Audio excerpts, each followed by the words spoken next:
All right, we'll get started by calling the meeting to order. Good evening, everyone. If everyone could please rise for the Pledge of Allegiance.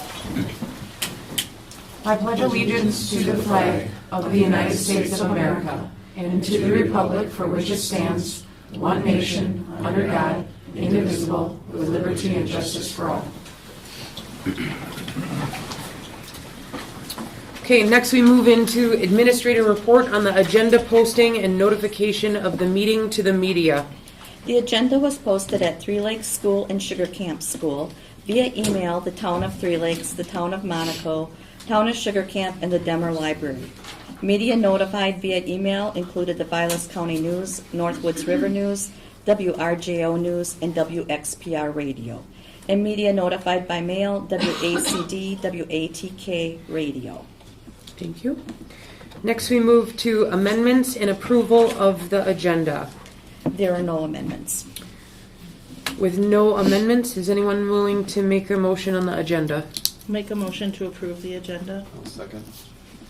We have a motion on the floor by Stacy, a second by Mitch.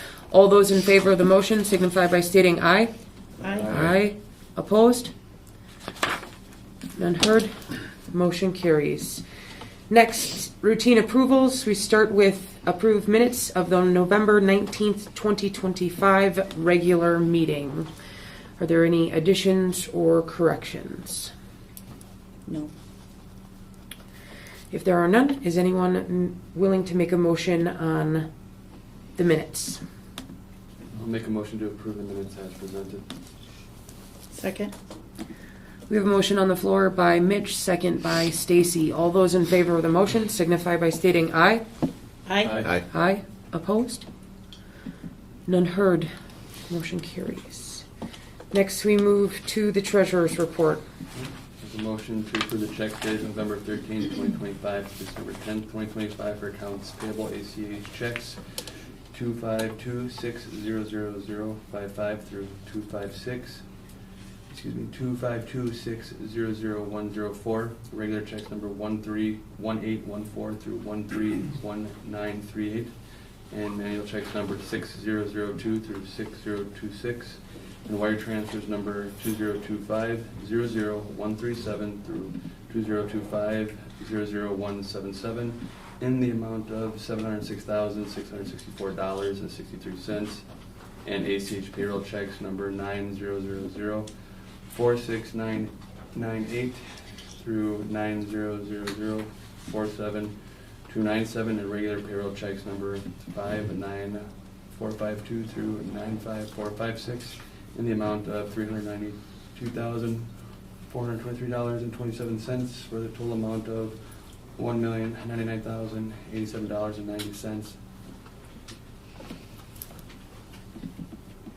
Second. Okay, we have motion by Mitch, second by Josh. All those in favor of the motion signify by stating aye. Aye. Aye. Opposed? None heard. Motion carries. Next, we move to public comments. Is there anyone in attendance who has any comments regarding any agenda items?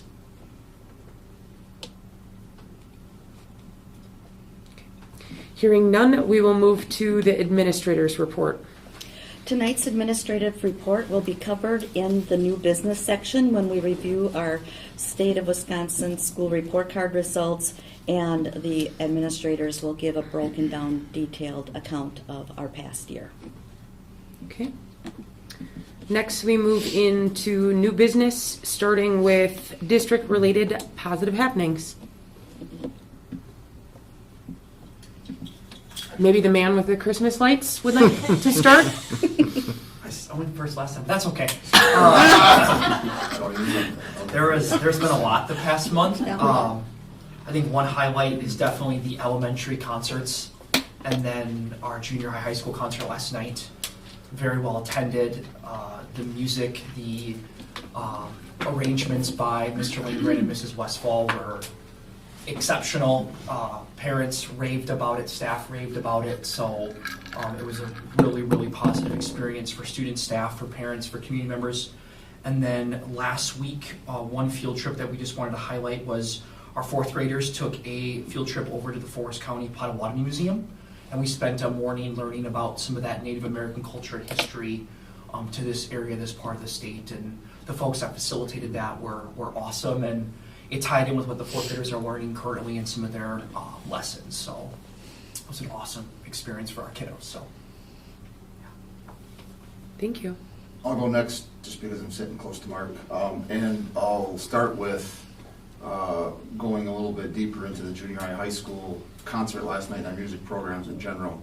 The vibe last night was fantastic. It was, please don't mistake me for a music aficionado, but there were a couple of community members, couples sitting in front of us, and then a different set of folks who I don't know, that they don't have, they made it very clear they don't have kids or grandkids in the program, and they made comments to me about how entertaining it was. It was super, super good. Like, if you left that place without any Christmas spirit in your heart, boy, you don't have a pulse. It was really, really, really good. There's been at least 10, I was counting on the way here, at least 10 or 12 junior high school concerts I've been to here, and early on, when Mr. People was here directing, there was some seriously good ones, and this was right up there with that. Like, there was Jesse and Justin are doing a nice job, and there's a lot more kids than in recent history participating. It was a great, I would agree with Mr. Busker's assessment, a great concert. High school specifically, some very recent, in fact, this hasn't even gotten to the admin team yet. Just today we got word that Ms. Dobbins was approved or credentialed by UWGB to teach 4 courses that are going to come in very handy. And of course, you'll see them, board members, at a future, hopefully, approval for adding into our course description. But a Math 202, Math 203, both 4-credit classes, Calc and Analytic Geometry 1 and 2. Also Math 260, Introductory Statistics, and Pre-Calc, Math 104, all can be taught here by Ms. Dobbins in-house with collegiate credit attached. That's super good. We have a lot of kids, and this is a happy problem to have, that outkick our coverage in math. And this is going to happen when we know the number of kids who are taking high school math courses in the junior high. When they're at junior high age, taking high school courses, they get to a point where all we have for them is, okay, you got to go into a room and tune in somewhere online virtually for 3 days a week. And oftentimes those, I know there's a kid right now that can't be in band for a couple of band sessions in 5th hour because they have to be in their class, the virtual class. Now we can offer statistics in-house. It's a really good thing. And I was really happy to see there's 4 classes that she's now credentialed. So we were operating at like 6 times the number of dual credit courses we can offer in-house, and this adds that 4 more to that tally. So that's a yay. So good work, Mrs. Dobbins. We don't have to call her Professor Dobbins. I cleared that up. So that's really cool. She'll know you want something when you do, though. Sugar Camp kids were really excited this week. The community ice rink's up and running, so thank you to the Holowinski brothers that make that possible. And then I was able to witness the Santa's Secret Shop over there and the sleigh ride. That is an impressive event. A lot of volunteers, a lot of happy kids, some scavenger hunts, upside down tree in there. It was pretty impressive. Just echo on the concert was phenomenal as well. So those are mine. Oh, I was looking at me. There's so much going on. It has been nonstop stuff, honestly. Everything from, we've had food drives. The high schoolers made their goal of 400 over here. We had the food drive against Hines, which they are admitting under the radar that we won, but they won't say it out loud, basically. So We saw it. there wasn't an official count, but they said they think we won. So that stuff has been going on. I was actually, I mean, you guys hear about a lot of the event stuff, but I was in some classrooms yesterday, and it just struck me how well some of the teachers are keeping kids busy this week, because this is a rough week to just get through. We're all like thinking about break, and there were a couple I was in yesterday where they were just like going and doing stuff, and I'm like, you guys are not letting your foot off the gas. We can't So it's just kind of neat to see like still a lot of activity in the classrooms this week and holiday themed learning activities going on. Chemistry, I was in there yesterday and they were growing crystal ornaments and making candy canes and doing, you know, the cooking chemistry of it and everything. So that was kind of cool.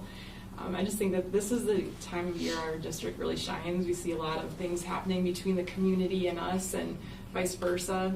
The choir was over at the Writer Center today for the women's club, their whatever luncheon thing. The band went to the retirement center, or the Retired Teachers Association in Rhinelander, so they did that. We're just getting a lot of back and forth right now at this time of year with our community, and I think it's extraordinary to see that. It's when we really shine. Wonderful. And I'd just like to throw in there, thanks to Mr. Coach who's here tonight, that we are now able to stream from the auditorium the concerts, the elementary concerts, and the junior high school. Yeah, we've gotten concerts, plenty of so positive feedback. I'm very- getting messages on social media too. I didn't even pass them all on to you because they keep coming in, but that's been a really nice addition. I wanted to say the same thing. I mean, just for grandparents who can't make it, or like I wasn't able to make the concert last night, but we had it on the TV just, you know, when we were doing our thing, and it was just great to be able to still see it. So, I mean, I know it's not a replacement for the butts in the seats, but it's a nice alternative. Especially if grandma's in Florida and Right. wants to check it out.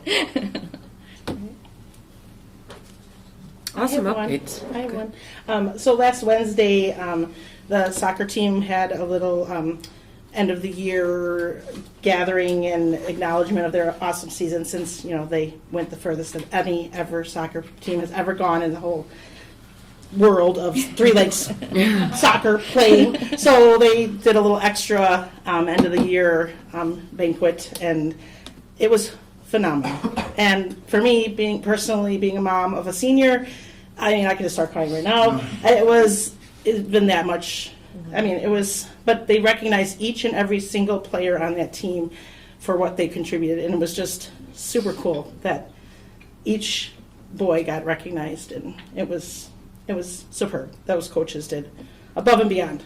So it was something that will never be forgotten. So I just thought that was very well worth noting. Absolutely.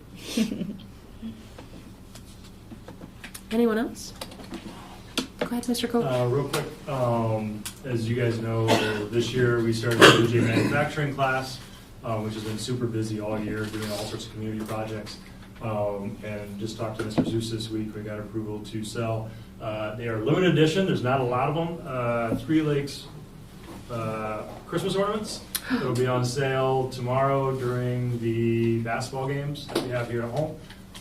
So that's, I know the class is pretty excited about putting that out there. And so come on to the basketball game and maybe buy your, like I said, there's not a lot of them, so you can go early and grab that. Awesome. Thanks, Mr. Coach. I wanted to add that, I mean, this is the absolute craziest time of the season with all the athletic events and et cetera, and I think that obviously with some new people coming on, I mean, it seems seamless from years in the past, and I think that this year even that much more exceptional. I've heard some, you know, good compliments from visitors coming to the school and just how things are organized, and you know, I mean, that's a hard thing to do, so thank you and congratulations that that's going that well. Awesome. Anyone else? All right. Thank you, everyone, for the input. See, isn't it great when we start with positive? It's so Made great. the right call. Yeah. All right. Next, we're going to move to January meeting dates. Okay. We're going to move the January meeting date to January 28th, which is a week later. That being because during January 21st through the 23rd, that is the State Education Convention, which some of us will be attending in Milwaukee.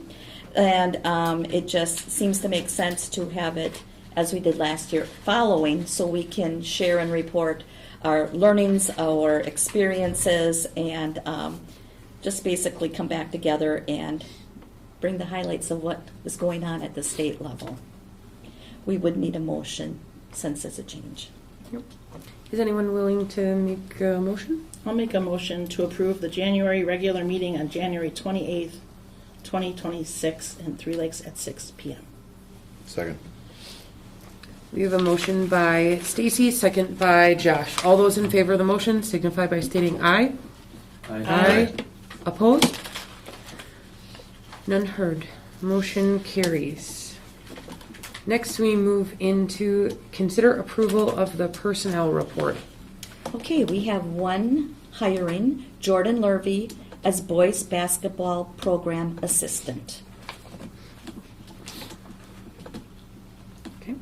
Is anyone willing to make a motion on this? I'll make a motion to accept Jordan Levy. Approve the personnel report as presented. I'll second. We have a motion on the floor by Brian, second by Mitch. All those in favor of the motion signify by stating aye. Aye. Opposed? None heard. Motion carries. Next, we move to the TLSD Legacy Board.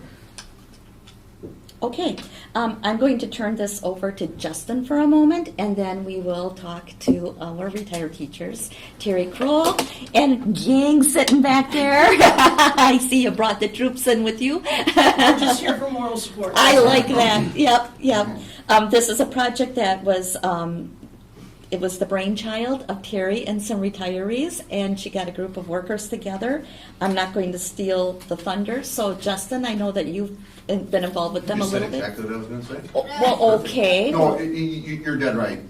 Terry Kroll, was it as you were retiring or just before? Somewhere around there. Yeah. Said, hey, I got an idea to create some, a board, create some way to honor folks who have put in a lot of time working for our kids in the district. And she had a nest egg of funds available in a fundraising account through her family consumer ed classes that was still there as she was going to retire, and wanted approval to be able to use that to start this project out. And I know she can have the floor in a second. Spent a great deal of time, and when you stroll by now where it's currently hung up by across the way from the auditorium, above the birds, you will see a lot of history there in honoring folks who have put in a lot of time and a lot of energy and a lot of expertise in helping this place to be what it is over decades and decades and decades. So, scroll, it's all yours. Okay, I did not do this by myself. I only have two of our fantastic 7 that got together to do this. Terry Meyer, Deb Halowinski, and also Cynthia Wallace, Renee Schaaf, Tina Halverson, and Robin Lemoyne and myself met several times, probably since last summer, trying to put together names of retirees because Three Lakes has been known for their longevity of teachers, administration, staff. Came up with a whole bunch of names. I don't even know the count. Over 100, I believe, right now. Did our very best to come up with those and put them on this board, and we entitled it The Legacy of Excellence. And it's representative of anybody that has retired 15 plus years in the district. And it always fascinated me to hear some of the stories that our seasoned veterans have told throughout the years of the old buildings and the connections to the community and just the history. And this was just something that came to mind, and we finally brought it to fruition. And again, with the help of my great group, we tried our best to get not only the names, but then the decades and how do we put them on this board. And we came up with 3 boards, 2.5. So hopefully we can move it if that's a possibility. I haven't seen where it is. But with construction, that is Right. a possibility to be moved later. But Exactly. And Terry had shared, I had talked with Dave Kirby, that it was hopeful that it would be placed right here in this entryway so people would see it, upon entry at a lower level. Well, in February, we're going to start the demolition process, and it's going to get real dirty around here very quickly. So we decided we wanted to make sure they were protected, and a lot of areas are going to be affected. So we thought what was best to do now is to put them above the birds where there's a nice white background. And you can see them, but you can't read it real easily because it is higher up. You could take your phone and zoom in and see it, but our thought was after we're done, we could absolutely relocate it, and we would consult with your team to see where you would think it would be best fit with the construction complete. But my initial thought is we are really going to be building this boardroom, this school district boardroom, and our thoughts are that we're going to highlight history of the schools, things that are proud, and just we really want to put a spotlight on. And it almost seems to me a natural fit to have that as a focal point of celebrating the people who've made the district who the district is, and we're so proud to be. So I think that that is probably a really good option, but of course we would want you to be part of that. I don't want it lost in the sea of a variety of things. So where it is right now, it looks nice, but it's temporary. Dave and I had a quick talk about, well, perhaps we could put it high and put some plastic over it. And I'm like, oh, I don't trust the construction workers will be great. They probably won't have the same heart attached to something that we might. So we have to be very careful. But I want to thank you all on behalf of the district, not to mention all the hundreds and hundreds of years of service, literally thousands, that are posted by these employees, and it goes way back. You must have had quite the history project on your hands, Great right? stories, great discussion. So thank you very much. And if I could say two more things. Of course. I appreciate the district supporting this because, again, like you say, it's a history in itself with these boards.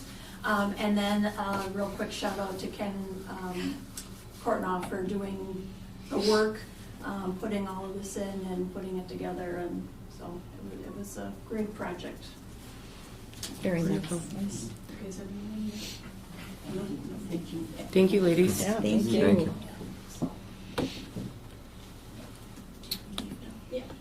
Okay. I want to go peek at it. Yeah. Thank you again. You bet. Thank you, Are ladies. these doors open? We could go right through there. Mhm. Okay, next we're going to move into consider approval of the cross-country overnight camp. So we did this last summer for the first time. We're asking approval to do it again. Hopes is that we would do our cross-country camp July 29, 30, and 31, which is the latest we can do it based on WIA contact dates. And so looking just get approval to do that. Obviously 2 nights with those dates. We would have our chaperones and everything there. Our experience last summer was great. I think it really set us up for a good season. So again, we'd like to make this an annual thing, and so just looking for approval. Does anyone have any questions or feedback for Mr. Coach? If there is none, is anyone willing to make a motion? I'll make a motion to approve the cross-country overnight camp. Second. We have a motion by Stacy, second by Josh. All those in favor of the motion signify by stating aye. Aye. Aye. Opposed? None heard. Thank you, Mr. Coach, Thank you, guys. for coming in. Thank you. That doesn't mean you have to leave. But I know what's coming, so I Mr. Zeus told me what was coming.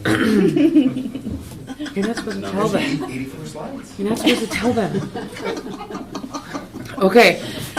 Next, we move into resolution authorizing a taxable tax and revenue anticipation promissory note for cash flow purposes in an amount not to exceed $750,000. Caleb, Okay, go. yeah, so come this time of year, we're really running on the fumes of our last August tax payment. And in order to ensure that we can make payroll in January, we do a short-term borrowing. This will be the 4th year that I've brought this to you. We've only had to use it once, but I do anticipate us using it this year. But it's identical to the last 3 years that I've done this. It's just different dates. But if you guys had any questions, we could. Otherwise, we're good.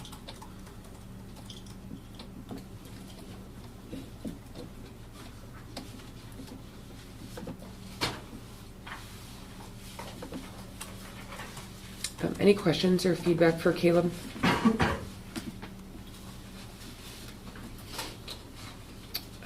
In like what?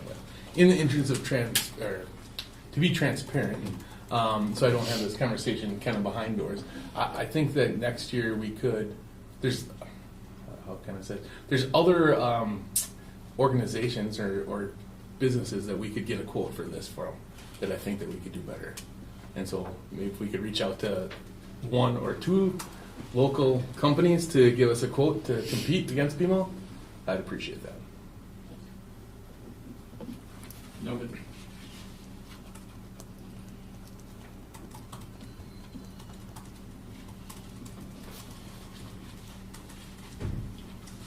Any other feedback or questions?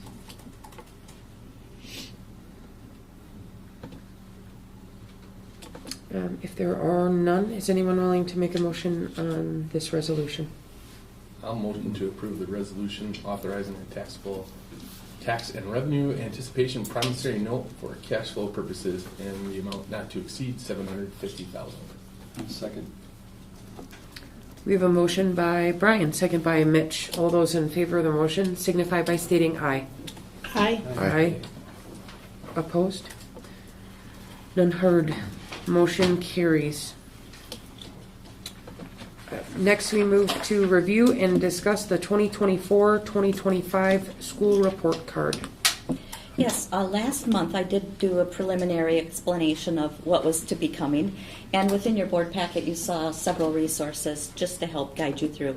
I don't plan on spending hardly any time on the preliminary slides that was there for your reference, because I think what we're really interested in is getting right into what the district results are and where they came from. So with that, see if it comes up.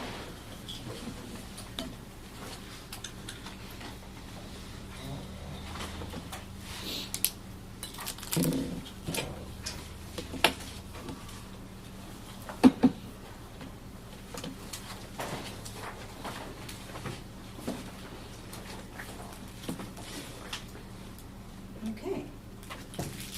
84 slides. I was hoping it was going to be like an old school movie reel or something. Well, I don't think we have to spend a lot of time on that. Okay, so background information. The first few slides are really provided by DPI, which we added to ours. Just so you know that it is done across the statewide Wisconsin Public Schools. Districts and choice schools receive an annual report card. They were released in November, and all schools can be seen at that posted link at that point. Report cards are not assessments, they're not tests, they're a combination of several criteria, and included is attendance, chronic absenteeism, and graduation. Other resources that you hear about in media is they're really looking at course and program data, third grade reading results, whether our kids are proficient or not. And then now this year, they are actually collecting certain state and local law enforcement criteria. The data is submitted to DPI from schools, districts, and vendors.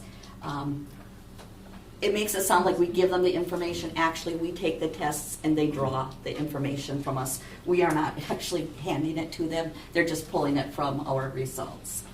This is just a basic review of what the report card looks like. You'll be seeing this a lot more as we get into the individual areas. There's priority areas, and these scores are weighted on the different data based on primarily economically and disadvantaged students. And that's something to keep in mind, because right now there is a move to get away from that. It's being discussed that it doesn't feel like maybe that is what should be looked at, is determining how some of the reporting is shaken out by comparing. You're not supposed to compare schools, but it does make a big difference. This again is the just what it looks like. And then in our district, I wrote this down, but I didn't put it in here. This is what it would be for the report card scoring. So looking at our disadvantaged students for our district was 34. Does somebody have that right in front of them? Our 34.1% is our economically disadvantaged students. Therefore, our achievement priority is weighted at 25.5%, and our growth is rated at 24.4%. The other two areas would then be weighted at 25% each.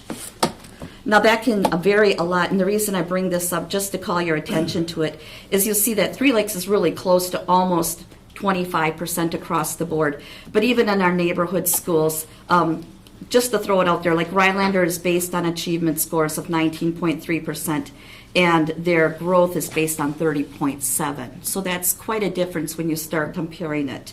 Crandon, they're at 18.2 for achievement, 31.8. I brought this one up for many years, so I just want you to see how the dynamics of the demographics can make a difference. Lac de Flambeau, only 5% of the scores are based on the academic achievement. The rest of it, 45%, is based on growth.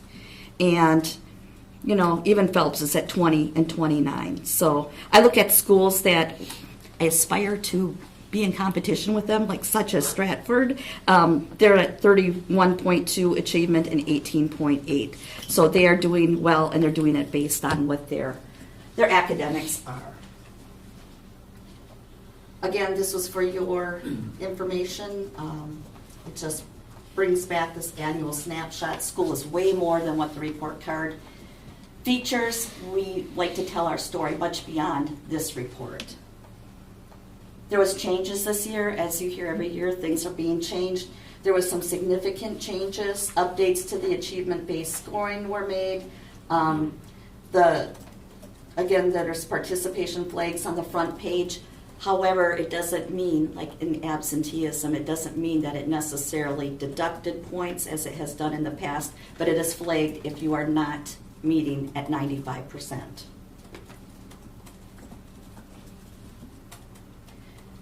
Again, here's a little bit of a breakdown how many changes have come. It makes it really difficult to do comparisons of your data from year to year.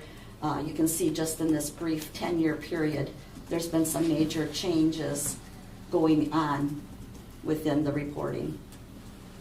And there's more to come next year.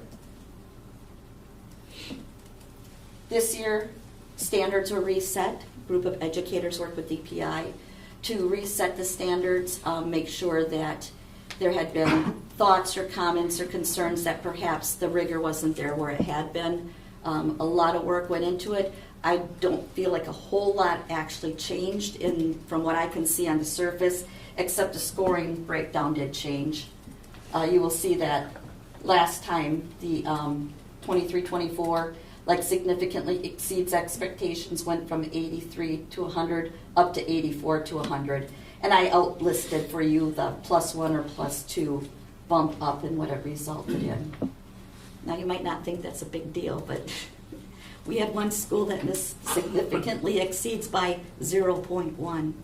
So if it was last year's criteria, they would have remained the same. So please don't think the school has gone down in their efforts or their progress. It's just, again, data. Here's some more information on this. Again, you're advised not to compare schools. I'd say it's even difficult looking within districts, not to compare too quickly. Like if you look at Sugar Camp and Three Lakes, you do have different demographics that make up the student population. And that is real based on how scoring is done.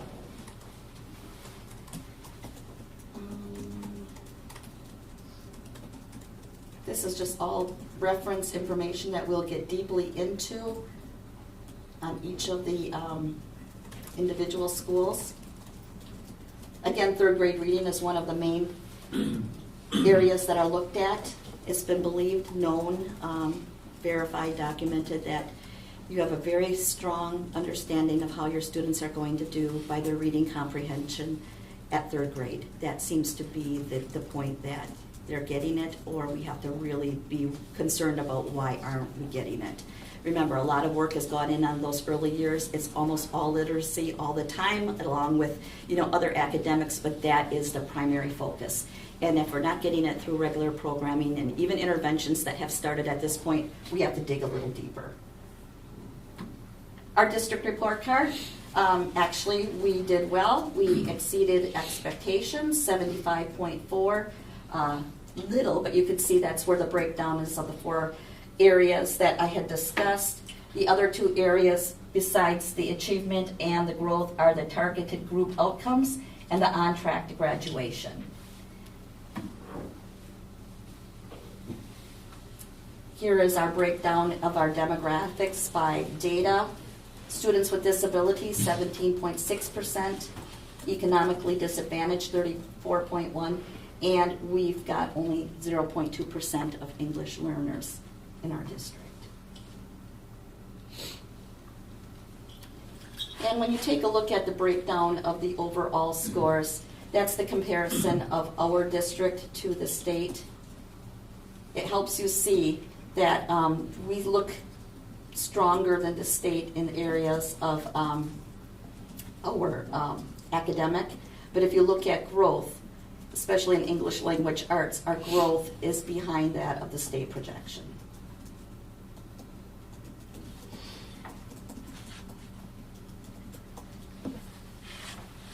And this goes down into how the points are assigned. A certain amount of points are given for each of these categories.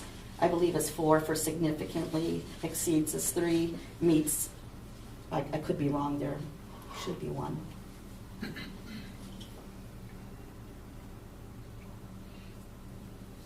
And then again, we're not supposed to compare, but just to give you a quick breakdown of where we are from year to year. This is something that the administrators live in and work with it, daily business, working with staff to see where our areas are that we can potentially improve what we're doing, bring stronger teaching practices and programming to our kids. And a change up this year, we're going to dive right into Mr. Rosinski is going to take over. That still feels strange to say. Sugar Camp Elementary. All right. Probably hit on some of the same things that Terry talked about here, but okay, so these are just the demographics. Pretty much stays the same from year to year. This is a 2.5% drop from last year for our students with disabilities, and that is a 5-point drop on economically disadvantaged. I'll hit on that a little bit later. So 24.3% there. Report card score, this is the 0.1 differential. Exceeds expectations. 84 was significantly exceeds. This is the priority weights, and if you remember from other years, Sugar Camp does not have 4 weighted areas because you need you need enough students in that subgroup that you can't identify individuals, so they don't give us a target growth area. So we have 3 areas that are weighted here. Almost 50% of this is now achievement, and Terry didn't mention this, but this is last year's. So as your economically disadvantaged number goes down, this achievement weight goes up. So we're rated less on growth than we were last year, and Sugar Camp had some really good growth numbers both years. And you're weighted more just on that straight proficient and advanced. Okay, so that's one difference in this overall number. I always like to talk about the report card score versus, for me, I always look at proficient and advanced kids. What are we doing? Where are we moving? What direction are we going there? Because this is a public consumption number, and it doesn't necessarily tell me enough of what I need to know to support teachers in what they're doing. Just one graph on achievement here. 82.8 is the score. Well, this is 2 years of data, if I'm remembering correctly. So last year and this year, they're kind of weighted together. Different weights on each year. The most recent years weighted more. But we're in the second to top tier there on that. as far as compared to everyone else in the state. Here are the actual numbers. So ELA, pretty close to staying where it was. It's about a 3-point drop. And then in the math, we took a big drop from 76.7 here, proficient and advanced, down to 65.2. And again, that's as your classes move through there, it's a little bit different each year of who you're looking at, because we're testing 3rd, 4th, 5th, and 6th in elementary school. So these are good numbers, not quite as nice as they were 1 year before, especially in that math area. Good thing on here is when they give you points for achievement, these all get points. If you have kids in this top category here, they don't get, that's 0. So those three kids that are up there, we don't get any points for that. I think it's a 0.5 point, 1 point, and 1.5 multipliers based on the category there. Again, growth, we're in that second to top tier. Really good growth numbers, especially in math. This is the growth detail for Sugar Camp. If you're on this axis line, 3.0 is expected growth. That's 50%. You're right in the middle. So if you have a number above that 3, you're growing at a higher rate than what is projected or expected. This over here is excellent. These 4 point and above. I think last year the maths were at 5. And again, if you remember back to a couple slides ago, we're being rated less on growth now for that overall score than we were a year ago. Okay. We do not get, again here, I think when Mark's up Three Lakes Elementary will have an economically disadvantaged score here too. We don't get that because, again, subgroup's not big enough. On track to graduation. This is a good number. There are 3 things that go into this in Sugar Camp. Again, in Three Lakes there's 4, but we don't have that target group. This is a really good number. The chronic absenteeism has been a concern. This actually went up 1.5 in Sugar Camp for this year from last year, and I think that's the first year in a while that we've had an upward trend instead of a downward trend, so I'm happy with that number. School-wide attendance is also up by a little bit, 0.2, so attendance numbers are bouncing back in this building. 3rd grade ELA scores, 75.2 versus the state 64.7. That is a little drop from last year. I think it's about a 4-point drop from where Sugar Camp was a year ago. Historical. This orange line is the report card score. It's stayed between 82 and 87. And again, these two are scored the same way. These were different, but they're still in the same ballpark. So the blue line is Sugar Camp's ELA proficient and advanced number, this one, so down, up, and then a little bit down this year. Both of these, this was weird, both of these math and ELA numbers ended up at 65.2, which I don't know how that happens, but again, the math numbers came down quite a bit from the prior year. Red and green are the state. Green is state math, red is state ELA, and you can see we're significantly above those, as in most of these years we have been. Going kind of fast today. Any questions so far? Making sense? All right. This is math. This is grades 3 through 8. This is actually a piece of data data sets that we used in our data dig and our planning meetings with teachers. We're looking for, this is a breakdown by grades, and I do have Three Lakes and Sugar Camp on here. TL 3rd, Sugar Camp 3rd, 4th for each, and 5th, and so on into the junior high. You're looking for, if you're at that 80 number, that tells us that our universal is working, our tiered support, our EMLSS systems are working. It means that when you take that bell curve of students, you're always going to have 10% on this end, 10%, or 5 and 5 that are always going to need those extra supports or that acceleration. But if we're at 80, we're in really, really good shape. It tells us our core programming is working pretty well. Across this in all these grade levels, with the exception of right in here, these are all near or above that 80 mark. So we feel like our math program is doing what we want it to do. We're continuing to work on improvements for that. We've added Dreambox, thank you. We've added Dreambox as kind of a universal tier 2. We don't have math interventionists, so the teachers do their own interventions in their classroom. This is a way to hit kids that are struggling to kind of push them forward. If that works really well, we might use that for acceleration as well. Other classrooms are using Alex Math for acceleration. So we're starting to get into some of this math work with our teaching staff that we focused a lot on ELA the last few years, but these conversations have been really interesting. But it's a good starting point. Okay, this is back to the report cards. 3 things I wanted to highlight after we were told not to make comparisons, but it's just interesting, and I have a lot of data up here, and I just kind of picked, and these are elementary specific. They're not district scores, they're elementary schools. Point 1 I want to make here is this economically disadvantaged number in all of these share camps is the lowest that's out there.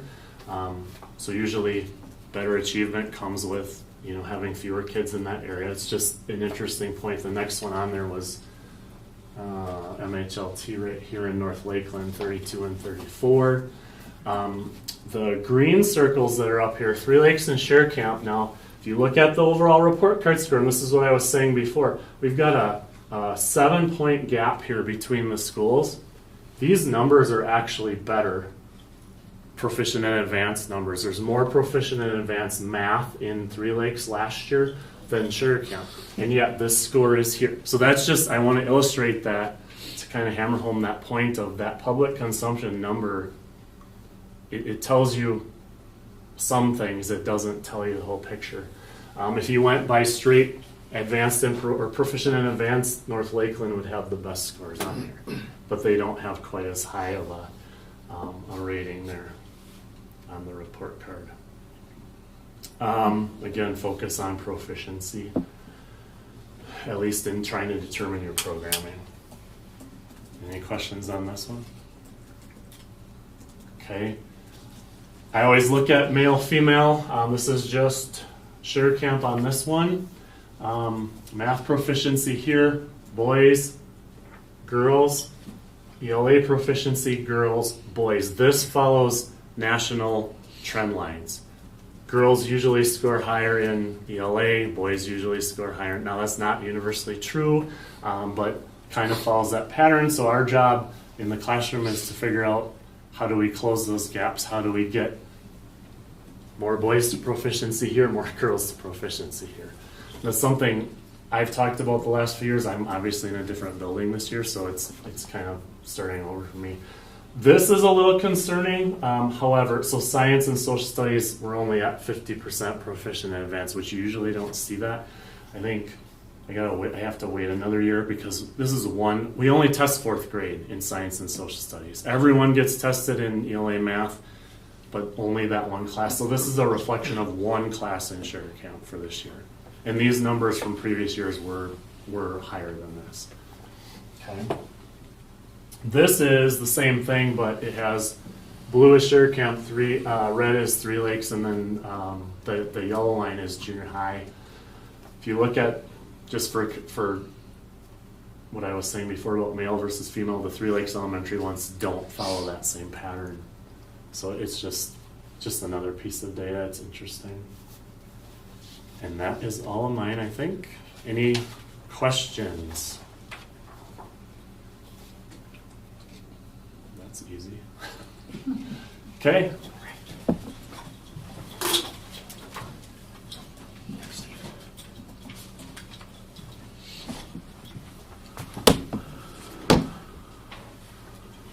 All right. So I'm going to start this evening with the elementary side, and then I'll switch gears into the junior high.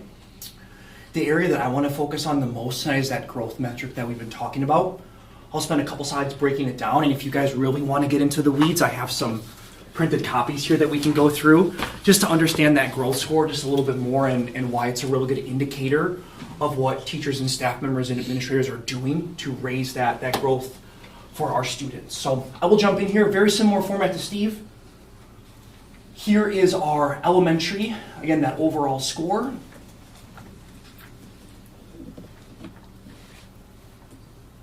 So 77.1, this was a little bit over a 2-point jump from the prior year. Again, we have 4 areas, unlike Sugar Camp, where we have that target group outcome added back into the mix because we have a large enough subgroup for that metric to come into consideration. Achievement, I'll dig into this a little bit as we go through that growth score, but again, here is our elementary achievement. Again, at same or higher of 74% of K-5 schools across the state. Here's that breakdown, and again, looking at 23-24 to 24-25, closing some gaps across the board here for English language arts and also for mathematics. The one that I really want to point out here is this jump here from 23-24 to 24-25 on that math piece. Again, closing that top down and bringing more of those students to that proficient and to that, or that median, and that advanced area. So I'm going to spend a few minutes on this metric here in particular and just talk about some of the things that we've been looking at going through the elementary into the junior high. So again, growth score here, we'll talk about that number, we'll break it down. So as Steve said, anything that is a blue past the right-hand side of that middle line there is good, right? That's our goal. Our goal is to get to a 3 and higher. So as we look at this breakdown right across the elementary, our staff members are growing kids at a higher rate than other schools, and I'll talk about how that's being done and what those metrics are here. So here's the breakdown of our growth. So the first item that I want to talk about is just the weighting of that growth score. So it does go back 3 years. The weighting increases as we get closer to that current year that we're comparing. What growth is it measures our school's impact on growing a kiddo while they progress through our school.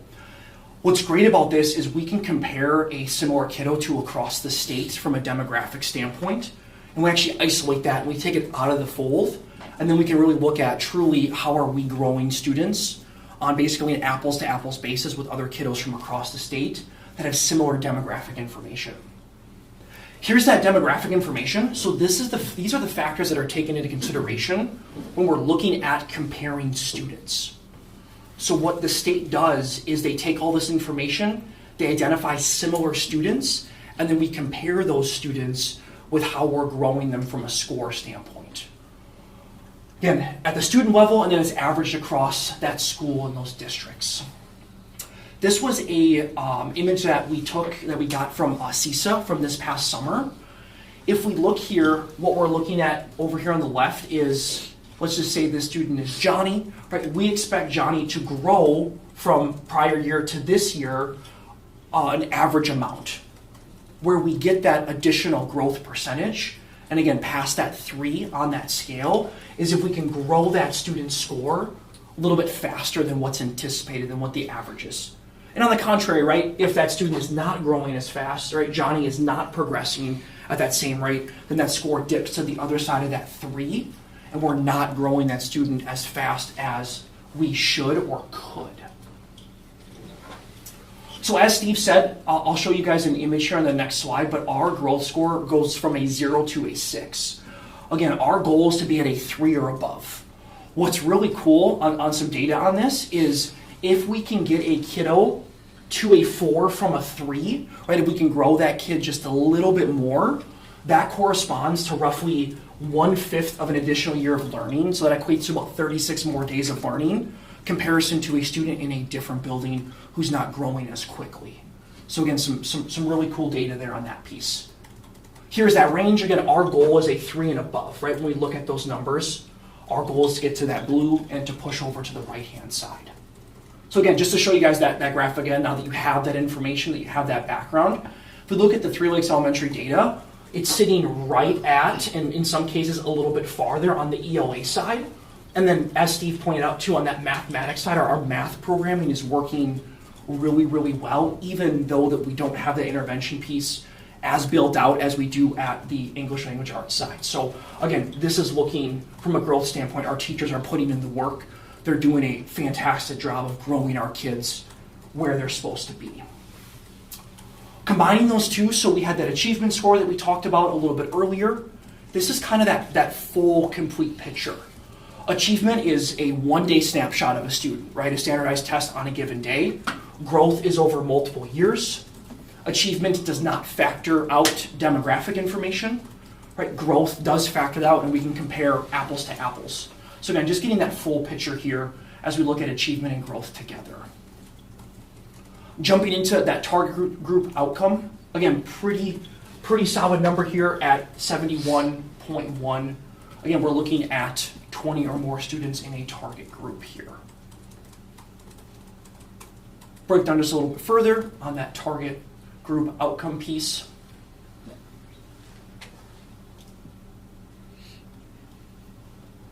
On track to graduation. As Steve mentioned, that attendance piece has been beneficial. We've seen those numbers go down, right, which is good. Elementary side, are there any questions or items? I know that was pretty quick. Okay, I'll jump into the junior high. What's unique about our report card is we do segment our 4K or our K6 from our 7-8. We've had a lot of discussions about this. Do we bring that school report card? Do we bring that programming for 4K K8 across the board? That would then allow us a little bit broader of a snapshot. But currently we do segment the two report cards across the 4K6 and then the 7-8. So here is our overall breakdown across our junior high. So again, overall score 72.6. This was roughly a just under a 2-point drop from the prior year in terms of that overall score. There are our priority weight areas. Again, we have that target group outcome because we do have that subgroup there that's available for us to look at. Achievement-wise, I just want to talk just really briefly. Right, again, overall is a 78.7, and then breaking down English language arts and our math, right, 74.2 for ELA. But then you look at that math piece, and it jumps all the way to an 83.2, right, which really good sign there from that achievement piece on that one-day snapshot. Performance levels, again, comparing year to year, looking at that ELA piece, again, going from a fewer kids, right, across the board in ELA, and then same thing for math, right, trying to decrease those top items and push more of those students into that meeting and advanced category for both areas there. Growth score, again, we have a little bit more context on this now. Overall growth score, 69.8, right, breaking down a little further, ELA is a 71.7, and then math is a 67.9. So a little bit less than our elementary side. What I wanted to show tonight and just talk a little bit about is what we have on the screen is that elementary slide from a little bit ago, comparing our ELA and math growth. We then look over to that junior high. So as kids progress up, you'll notice that we're going from scores to being on that right-hand side, that blue shade that we like. They're going the other direction. And we've been working at this, we've been looking at why this is, and we haven't yet figured out the exact piece to the puzzle. Our number one item that we're looking at right now is that Tier 1 universal instruction, right? What are kids getting? Why is it differentiating? Why is it different from 4, 5, and 6, and then starting to decrease a little bit into that junior high? We haven't yet pinpointed why that is. We've also been looking at some unique ways to approach intervention at the junior high level that we have not done previously. So we're hoping that as we go through this school year that we can really nail into and drill down why this is occurring. But unfortunately, I don't have a concrete why is this happening just yet tonight. But our goal throughout the year is to figure it out, to identify it, and then to address it throughout this year, and then of course going into next school year. But we do have a lot of really good things in place that I think are going to allow those scores to push back into that blue side, which we are going for from a growth standpoint. Target group outcome, again, overall is a 65.6. Breaking down just a little bit further, right, looking at those different component scores. Same thing on the elementary side. Our chronic absenteeism and attendance pieces are improving, right, which is good. We want that number to go higher, right? We want that to be a really good number. On track to graduation, right? Overall 88.1. So we had a very, very strong score on that piece. And as I mentioned, we are spending a lot of time right now, myself and the junior high team, really trying to identify some items. Our overall goal, right, is that continuous school improvement that our focus is across the entire district for K-12. Breaking down some of the items that we're currently doing, we currently have our 8th grade teachers together teaming on ELA, which we think is effective, and we're trying to figure out a little bit more on that piece of having essentially a team or a co-teaching model.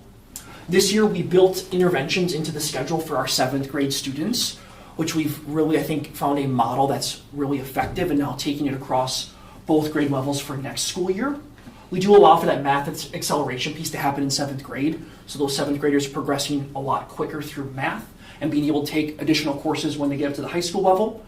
And then we're going to really start to utilize win time in a different structure for semester 2. I've gotten a lot of feedback on this from staff members, not only wanting teachers to request specific kiddos, not just in their grade, but also allowing students to go into elective wins to have a time where they can work on a different type of project, a different item compared to just their standard English, math, social studies, or science. So that is going to open up here in semester 2. We also are going to do some unique programming around a student mentorship program that Ms. Peters is going to help us with in terms of identifying some students to work on some social emotional and some study skills across the board. So the middle school team is really excited about rolling out WIN to that level where it's at the high school, where kids can opt into a WIN or staff members can pick them and use some of that time to be a little bit more targeted in what they're doing. We are looking up and down our system from a grade level standpoint and what's being taught. So starting to have conversations with 5th grade, 6th grade into 7th and 8th, and then also 9th grade down into 8th and 7th and 6th grade as well. So staff members really get that full piece and that full picture of what's happening across different grade levels to improve that overall programming and what students are getting.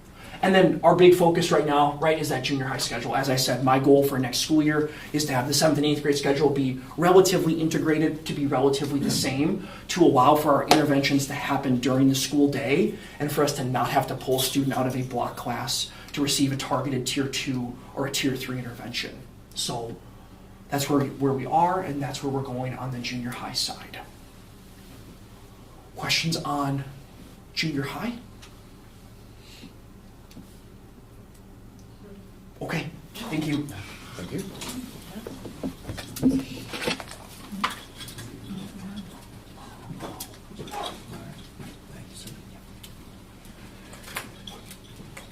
So high school wise, in general, happy news in that we are better or have a better score than last year. That's happy news. Not so happy news, and what makes me crabby is being the ugly duck of report card scores of the district. Like, it doesn't sit too well with me, and so You should really work to improvement. yeah, right. I know. So this is our score last year at the high school level specifically. This is this year. So as you can see, a pretty significant jump over last year. Largely that can be attributed to, before we get too much into the weeds, it can be attributed to achievement. Our achievement scores are up.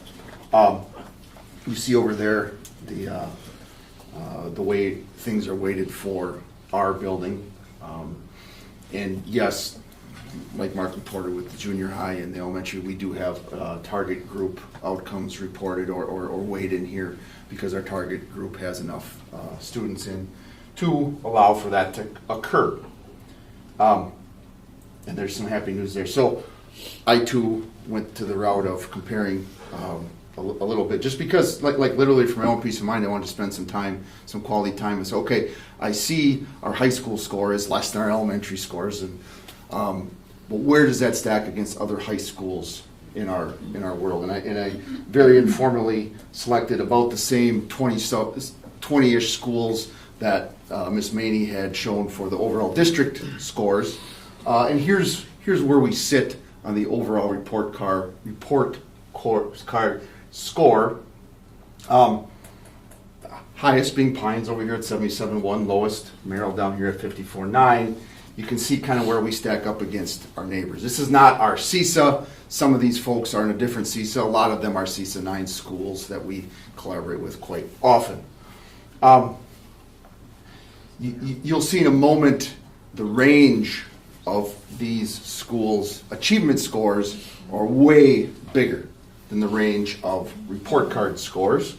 By and large, we're doing okay.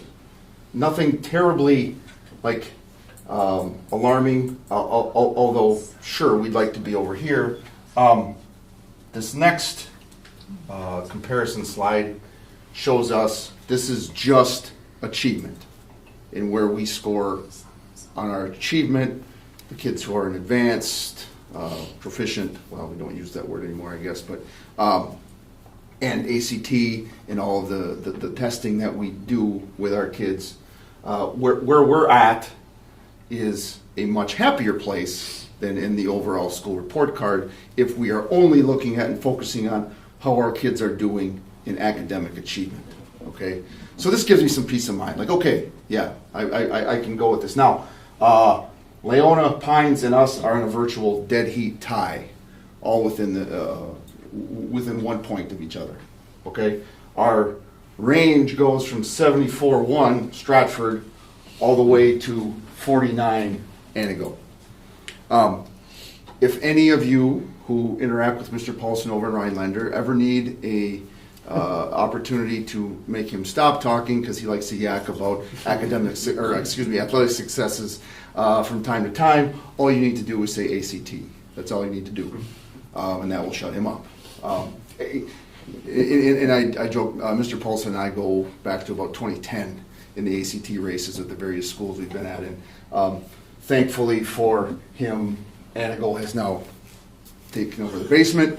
But there's what really matters is this achievement. Like this is good stuff, and we are in a very good spot. So I'm going to dig into the weeds a little bit about why our score is where it's at, but generally speaking, folks, I think we can all be happy about where our kids are achieving relative to a lot of neighbors. Some of them look a lot like us. Some of them are much bigger, a few smaller. It's a pretty wide, this is our neighborhood, right? Like these are, so some of these folks here, I'm pretty proud that we are above in terms of achievement of our kids. So that's happy news.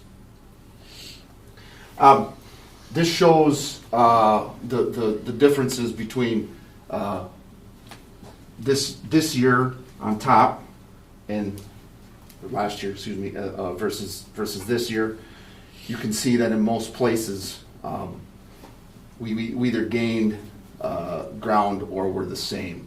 I thought at first that the growth area was a typo, or maybe the DPI forgot about it, or maybe they plugged in this because it's exactly dead on the same as it was last year. Like you can't make the stuff up. It's so exactly the same. Like I thought it was a typo, but we did a check with it, and no, that's accurate. It is exactly the same as last year. So that's not just I forgot to cut and paste the wrong slide. That's exactly the same. On the growth in achievement, we obviously went up a bit.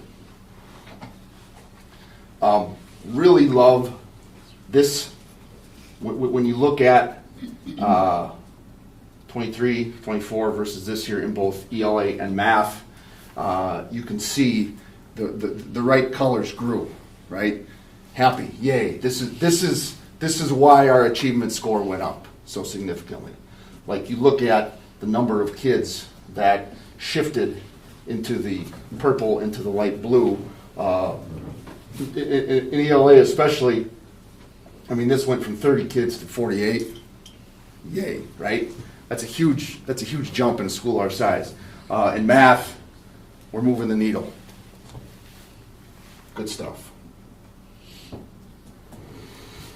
Target group outcomes. I don't know, and I don't want to steal any Mrs. Volk's thunder because I don't know how she's gonna, or if she's gonna get into this stuff. But target group outcomes, folks, is the achievement or the how is the lowest performing, whatever your lowest performing group of students is at your school. That's what this reflects. And the fact that our target group outcome has increased 55 to a 62. You can't see this and not give a tip of the hat to what we've been doing lately. And quite frankly, this wasn't maybe the most popular move at the time when we changed how we do special education here a few years back. And I think it's working pretty darn well.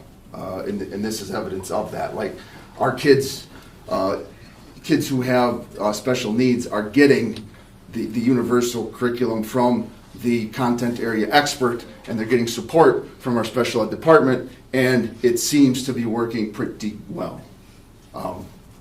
Again, that's a happy joy, yay.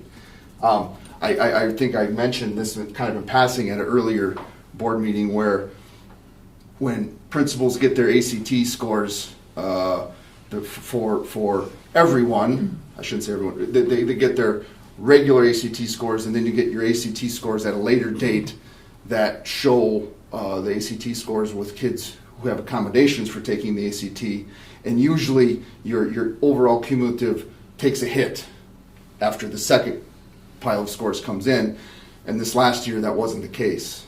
It was the lowest, the smallest hit I've ever seen in my career of regular ACT plus ACT with kids with accommodations. So again, that points to the fact we're doing a nice job with kids who have special needs, and anyway, that's just good stuff. So this shows you a little bit of the progression over a longer period of time. There's 3 years worth of target group scores on here. And this also illustrates something that's very, very important, I think. When you put in a universal, or you work on a universal program that works for kids, and whether it's kids with special needs or kids who don't have special needs, quality universal helps everybody, right? This is a non-target group. Look at that. Bam. They're benefiting from it too, is what I'm trying to say. That is why I put all 3 years up here, because as you see, all of them, all of the different spots, target group, non-target group, math, and ELA is growing in the right direction.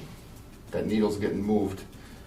It benefits all the learners in the room when it's done well.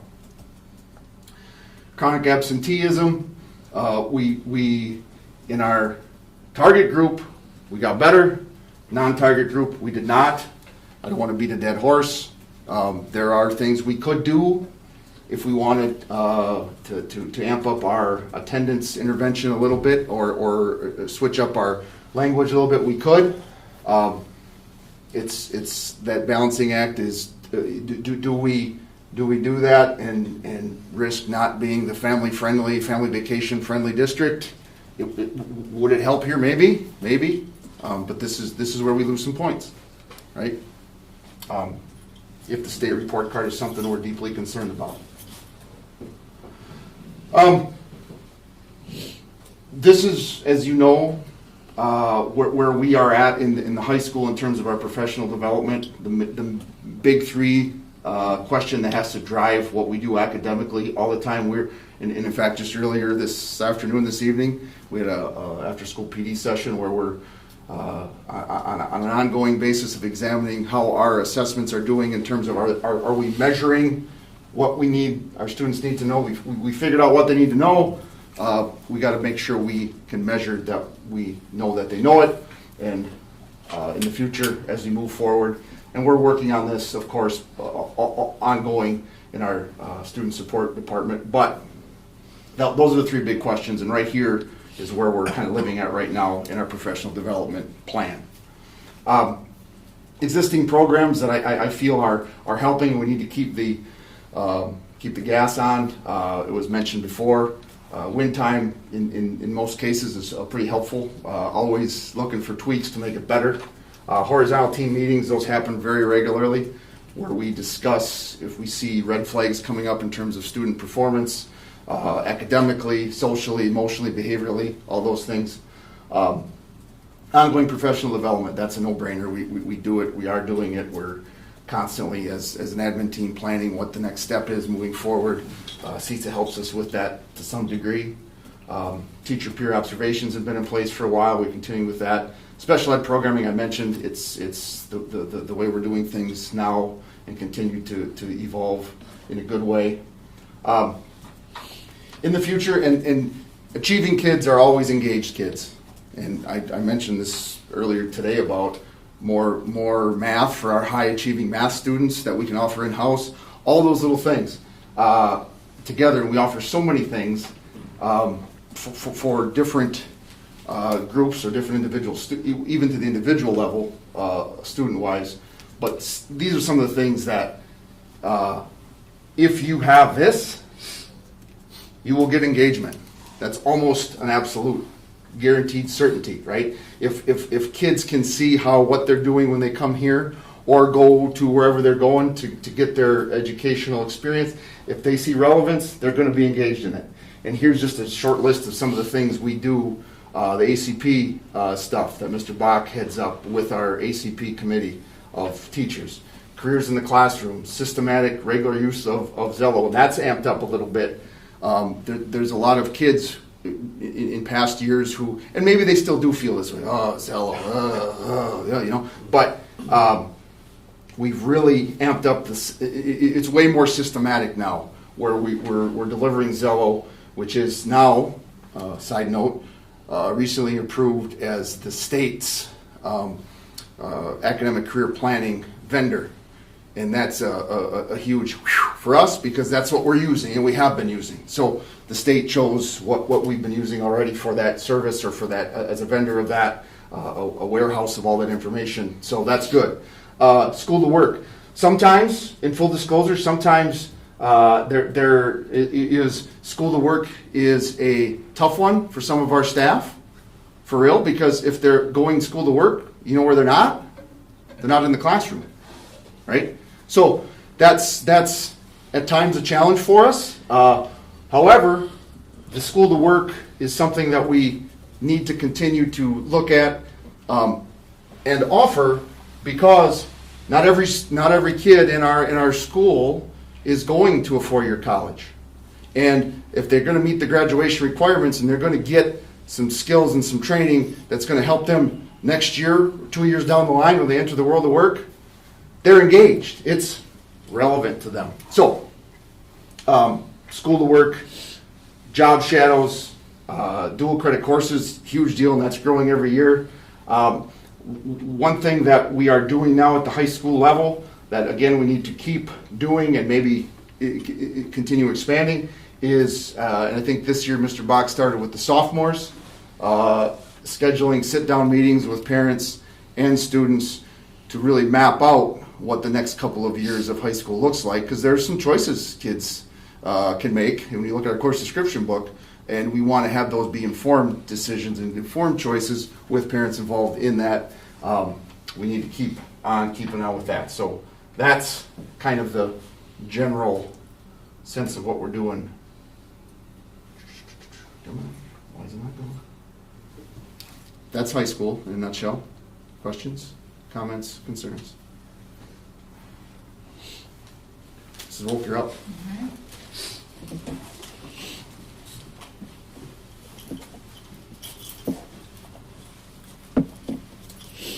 I think Justin covered everything for me, so. Perfect. You did great. No, we have some good stuff to talk about here. Just general overview of the demographics.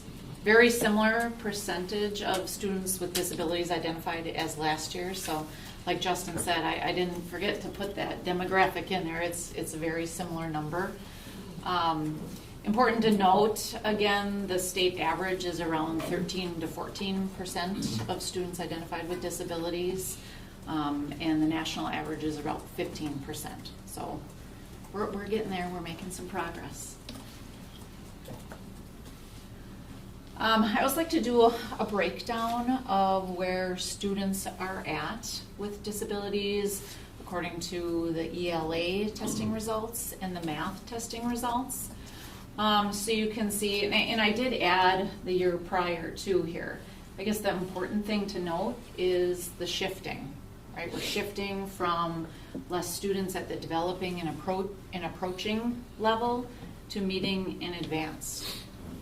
So this is really cool for me to see. 2 years ago, we didn't have any students in that advanced level for ELA. So some nice growth there overall.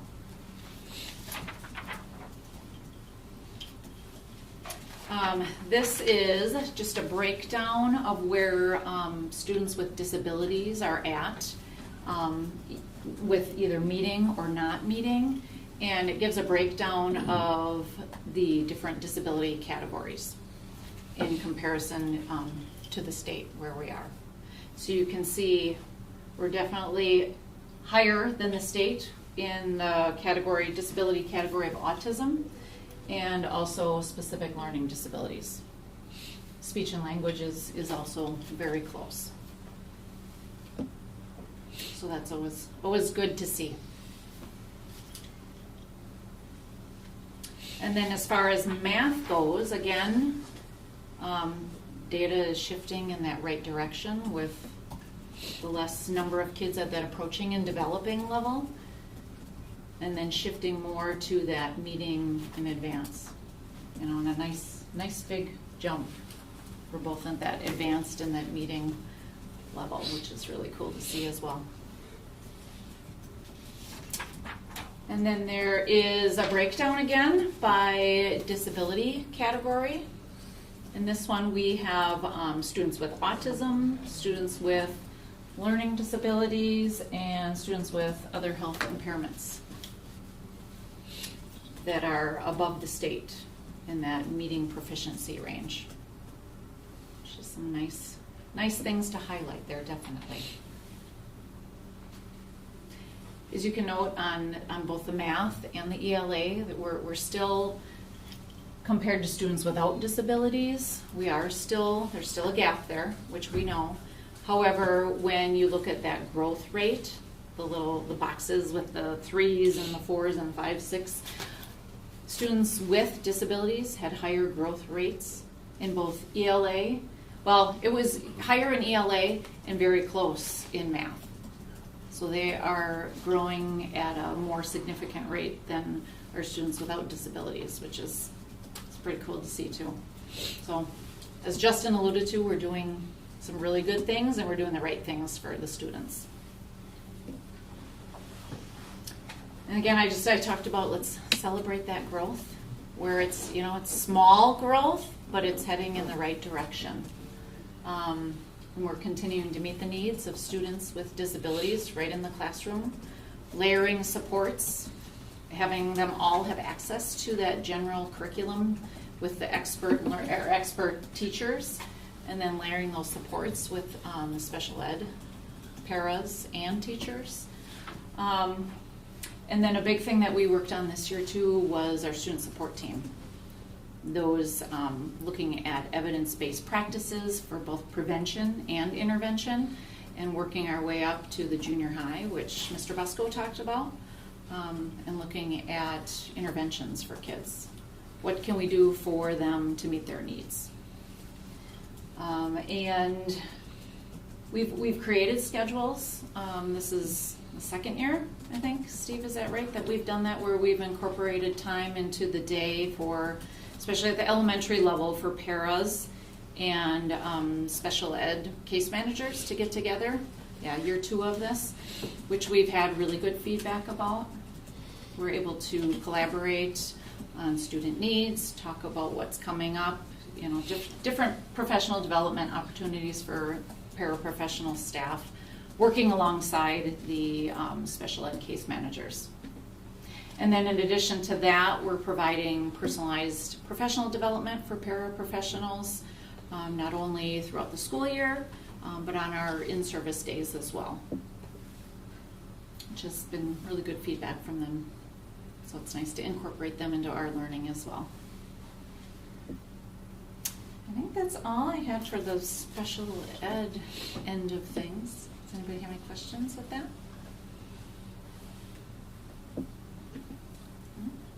Okay.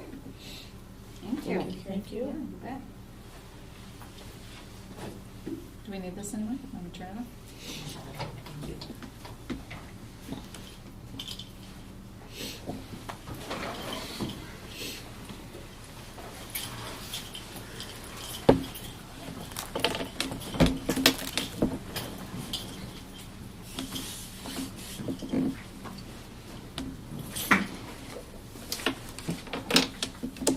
And just to wrap it up, it's reflective of what everybody is doing.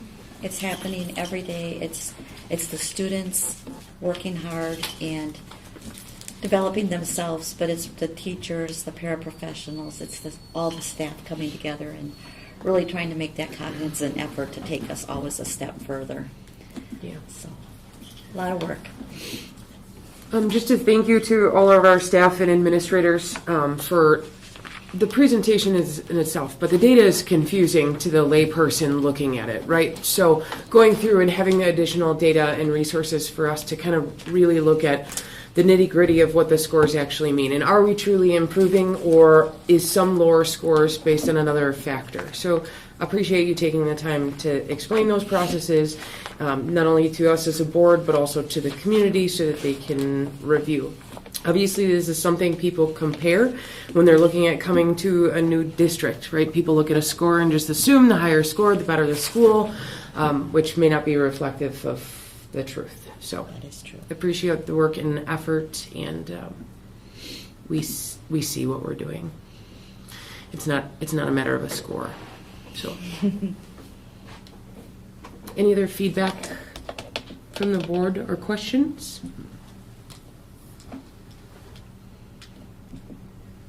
Okay, anything else from you, Terry? No, I think we're set.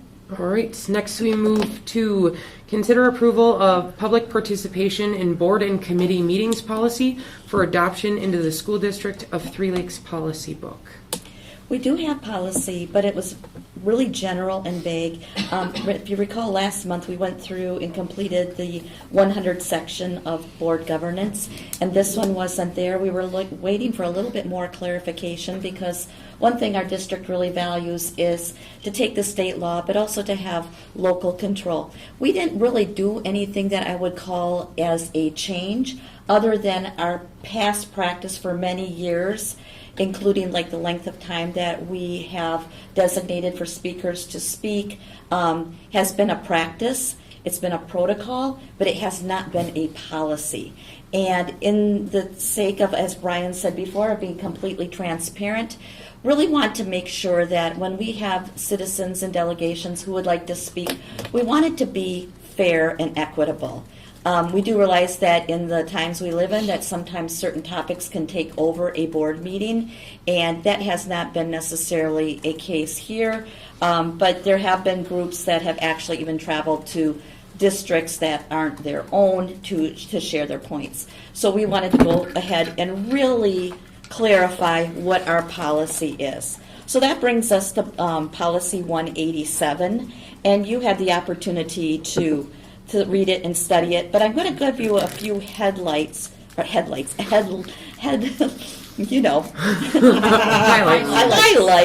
It's been a long day. And give you the opportunity to ask questions and clarify. So basically what we have outlined here is what we have done. When there is a board agenda item, we always ask for our citizens if they want to speak to an agenda item. The board president recognizes all speakers. We do not pick and choose who gets to speak. We recognize all. We have a limitation of 3 minutes. However, if there's several people that want to speak on the same topic, we can share. They can share. Like if Mr. Coach wanted to talk about something that Mr. Volkman or another parent or wanted to, they could say, okay, we're going to take 9 minutes and collectively do that. The board president has the discretion, though, of saying this one topic, we can go ahead and wrap it up after 30 minutes. Because what has happened post-COVID, I'll just put it that way, and a lot of the political unrest in the state as well as the nation, certain topics that may not even be agended have kind of derailed what the focus of what a meeting is for. Now, I would want to also put out there that What is not written in policy, but what we do is if there is an agenda item that we haven't put before our community and it has a lot of interest, we do bring that forward. That's a different procedure. It's on the board agenda. The board addresses it. They speak to it. We gather information, and then there can be more in-depth discussion about that topic. So I want you to not see this as a limiting, but other than more so, let's take the proper lanes to do it properly. Again, I wanted to make sure that you all realize that it's about equity. If there would be a situation where the individual who is participating in a board meeting would be crossing a line, making a threat, or getting out of, again, their lane, or doing something that would not be within the guidelines, then the board president can disrupt and say, this is enough, we're going to end this topic. That has rarely happened. Well, it's never happened here that I know of, but it is not something that's common in our area. But I hope that's for a couple of reasons. First of all, I hope it's because we are addressing things as they come up. When citizens call or have concerns, we try to always address what we can. If it's a bigger agenda item and they make a formal request to bring it to the board, then the board president considers it with me. We look at it, and I would say, I can't say every time, but I would think it's not going on the stretch that I can't think of a time when we've said no. We bring it to our community because we are a board representing the community of citizens, and we want to make sure that those voices are heard. Like I said, we just wanted to make sure that we had this really clearly stated, and in the future, should there be a situation that we would have to refer to, we have the policy in place that we can refer to it in black and white, whether it be, well, they're talking for 7 minutes or they got to talk for only 1 and they were cut off. No, we have the procedures in place now. I guess with that, I'll let you all ask me questions specific to this one. I have none. Brian, did that answer some of the questions we had talked about in the past? 100%. Very good. All right. So, If there are no questions, is anyone willing to make a motion regarding this policy? I'll make a motion to approve policy 187, public participation in board and committee meetings for adoption into the school district of Three Lakes policy book. Second. We have a motion by Mitch, second by Josh. All those in favor of the motion signify by stating aye. Aye. Aye. Opposed? None heard, motion carries. Thank you, Terry, for the work on that. And then we move into consider approval of full-time public school open enrollment policy for adoption into the school district of Three Lakes policy book. very good. We also have open enrollment policy, but as you recall, every January we set the seats as to what availability we have. And with our resources sometimes being limited, especially like in the special ed world of what we can offer or can't offer, we have to always be cognizant of being able to meet what the needs are of our resident students.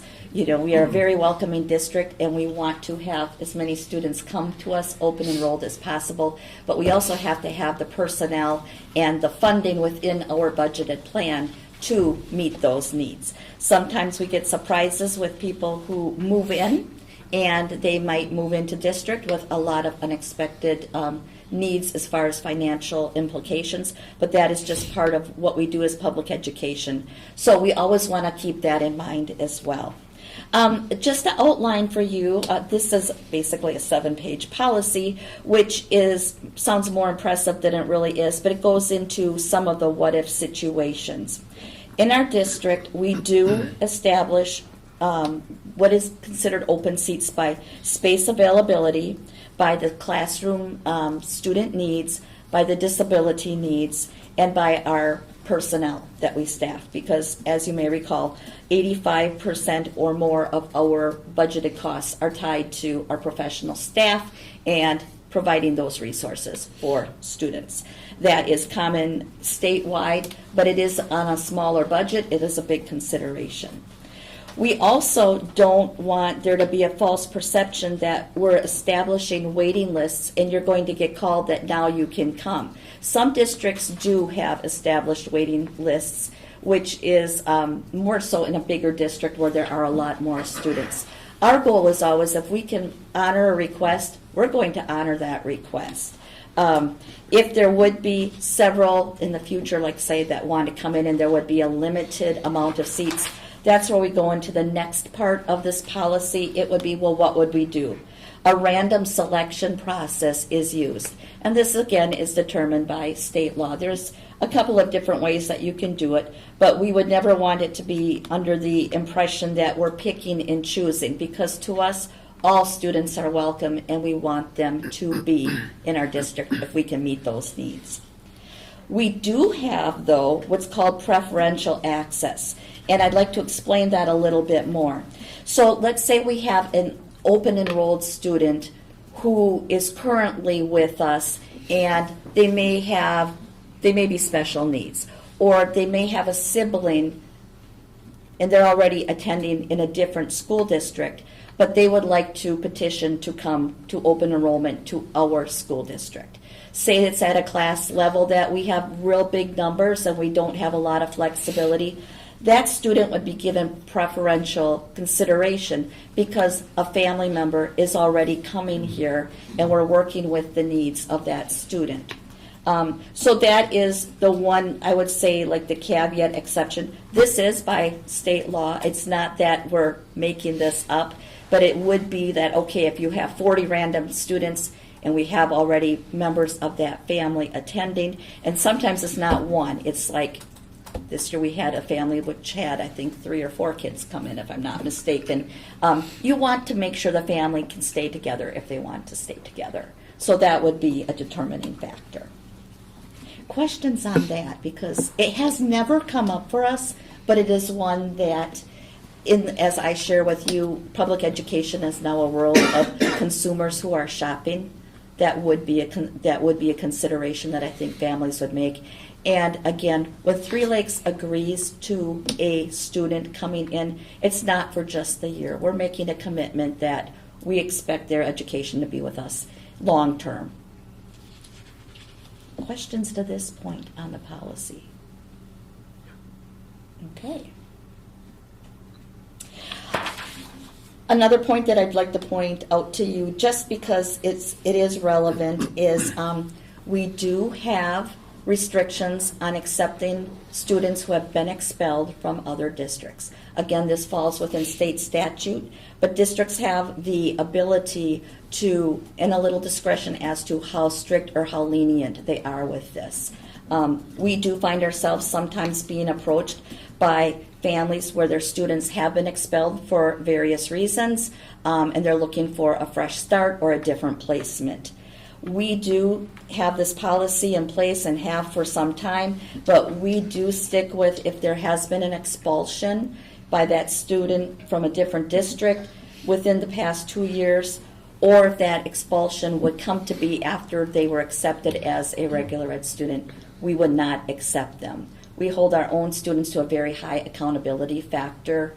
It is a right to get your public education, but it is a privilege to be within the school district, and we want to maintain, a sense of discipline and focus on educational programming, and we just don't want to become that place that people choose to come because they're going to accept you because there's dollars attached. We have to look at the overall educational programming of all of our students and our staff. So I call that to your attention because there has been more of a shift statewide with this practice. Questions on that one? Truancy-related criteria. If we accept an open enrollment student from another district, again, we're about, let's meet the student where they're at. We will accept them, but if they are not meeting our truancy criteria, which is state criteria and district local policy, they will be advised by our principals as to their written notification. There will be warnings. It could result in truancy citations, but if they are not in seat, in-house, which is a requirement of open enrolled students, then they will lose their placement. That would happen for sure the following year. So I want that to be something that's clear to you. We try to commit to the long term, but we believe that the students have to be in the building and getting the education to make sure it's successful. Questions on that one? And then another, I didn't call this one out, but I'll just bring attention to it. Many times when we get requests for open enrollment or alternate open enrollment, it's because parents have cited from another district that they feel their child's being bullied, or there's issues that maybe are not necessarily as identifiable as some things. We as a district always do our due diligence to investigate why they're making that request, meet with the family, discuss it with them, get more information if necessary. Sometimes the requests that the parents are looking at are not pertinent to or what our programming can offer, or the student has had a situation that is behavioral or has not been successful elsewhere, and it does not appear that we with our programming would be able to meet those needs. So that's all weighed individually, very seriously, before a decision is made. A lot of people are consulted on that. Ultimately, it comes to me for that final decision. Parents can always petition DPI for an appeal to have a reconsideration if they feel that they're not being given just answers or clarification. But we wouldn't go down that path unless we truly believe that there was not a sufficient support system in place for that student. We have not had this happen, but we do have the policy in place. Sometimes, again, I have questions on that portion of it. Sometimes parents from other school districts are looking to start their students early, like before the start of school date in 4-year-old kindergarten or 5-year-old kindergarten. We would not accept students for early admission in either one of these programs as an open enrollment student. Our own policy right now in-house has the September 1st dates with a 30-day grace period with individual consideration. But over reflection and more to come next month, we have actually looked at shoring that up and saying, is it in the best interest to make early admissions? Because in our, I would say in our results, in what's best for the kids, it hasn't necessarily come to be what is best for kids. So that's something we want to really have taken at the very, in district level very seriously before we would even expand into the open enrollment level. Questions on that one?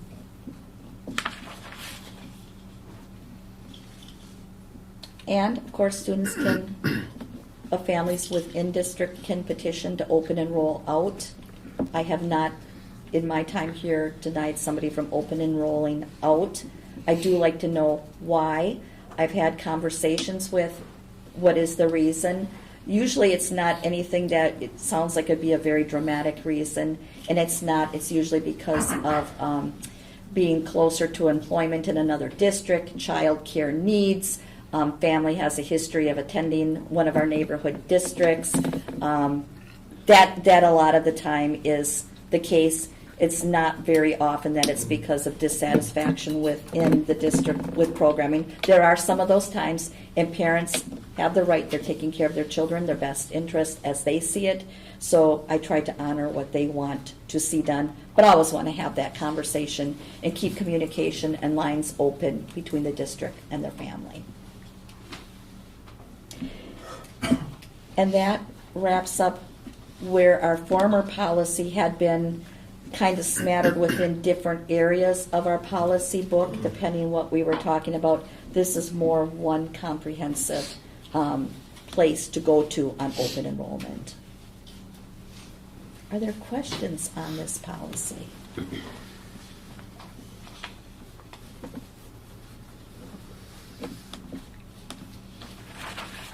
If there are none, is anyone willing to make a motion on this one? I'll make a motion to approve policy 423, full-time public student open enrollment for adoption into school district of Three Lakes policy book. Second. We have a motion on the floor by Josh, second by Stacy. All those in favor of the motion signify by stating aye. Aye. Aye. Opposed? None heard. Motion carries. Thank you, Terry, for the hard work in getting those up to date and matching legal standards. Thank you. Next, I believe Mr. Zeus, we have the school safety report. Very good, thank you. I'll make this as quick and painless as possible. This is the annual requirement that all schools, school districts in the state of Wisconsin must hold drills, safety drills. And providing you have I believe in your board packet, there is a digital copy of the summary of the drill that we did earlier this school year. November 18th was the date. You will see a basic description of what we do in the drills, I should say. We do them in both schools. It focuses on the hold and the lockdown phase of our standard response protocol. Grateful for all of the helpers and the supervisors we have for that, because you don't have to, unless you're living under a rock, you know why we have to do these things every year, and it's more than a once a year thing here, and that's great. But also, we're able to do these things with, for example, Sugar Camp. We had grateful for the 6 supervisors that helped out with this, both internal and external folks.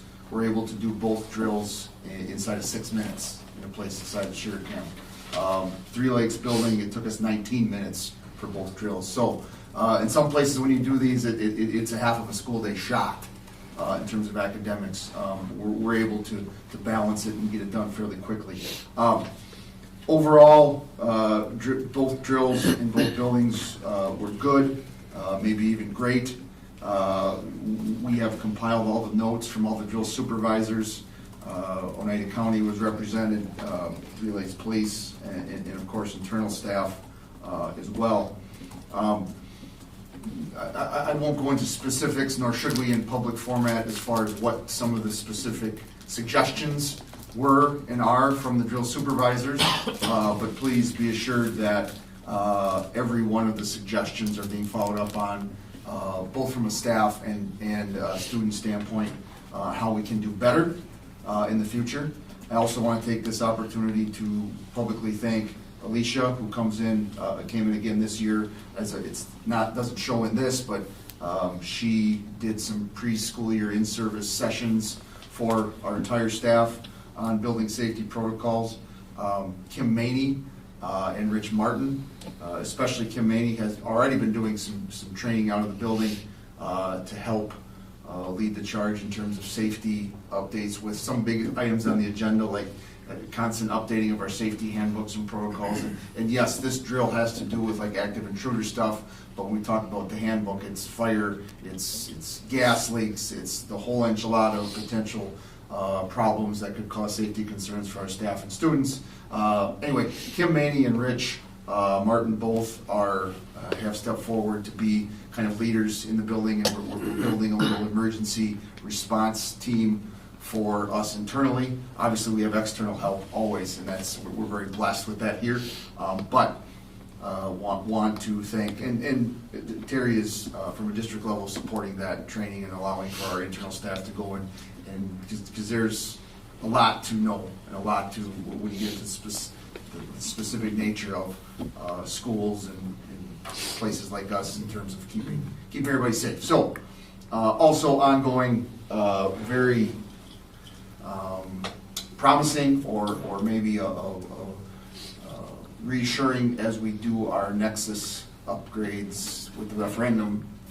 Some very well needed and maybe overdue safety upgrades happening from a physical standpoint in the facilities. So anyway, all is good on the safety front. There's a lot of moving parts and a lot of things going in the right direction, but this is the opportunity for us to affirm with you, and I circulated the signature sheet to make sure that box is checked from the DOJ and DPI's standpoint.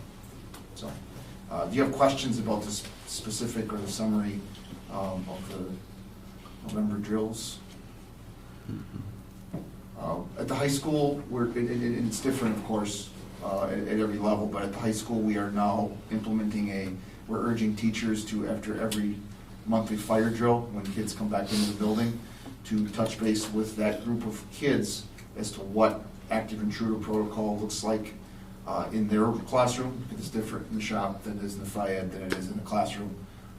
And as the kids move throughout the building and we stagger the times of the fire drills, we hope most kids are getting in every classroom what they would be doing or what the protocol is in that particular space.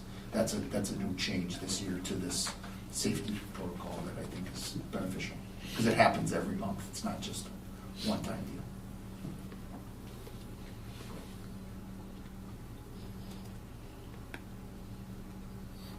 Thank you, Mr. Zeus. Mm-hmm. Any questions for him?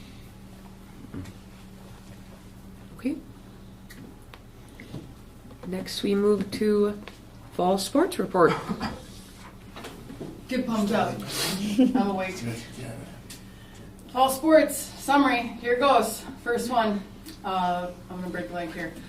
Football, cross country, volleyball, soccer. I'm a numbers girl at heart, so I always like to understand about where we're going or who participated in this. So it's about half actually of our student body from grade 6 to 12 that participated in one of these fall sports. We're going to start off with football, coached by Justin Zeus. We've finished the regular season with a 6-5 record, 5-2 for conference. Next year we'll change conferences, which is just a football change for the conference. This will lead to more consistent competition, which is a good thing for us.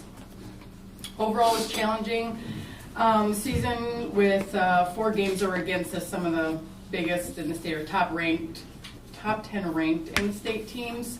However, with our very young and inexperienced team, it was a very good year and did exceed expectations. Some of our big wins, including against Florence and Wasaki, which were wonderfully homecoming and senior nights.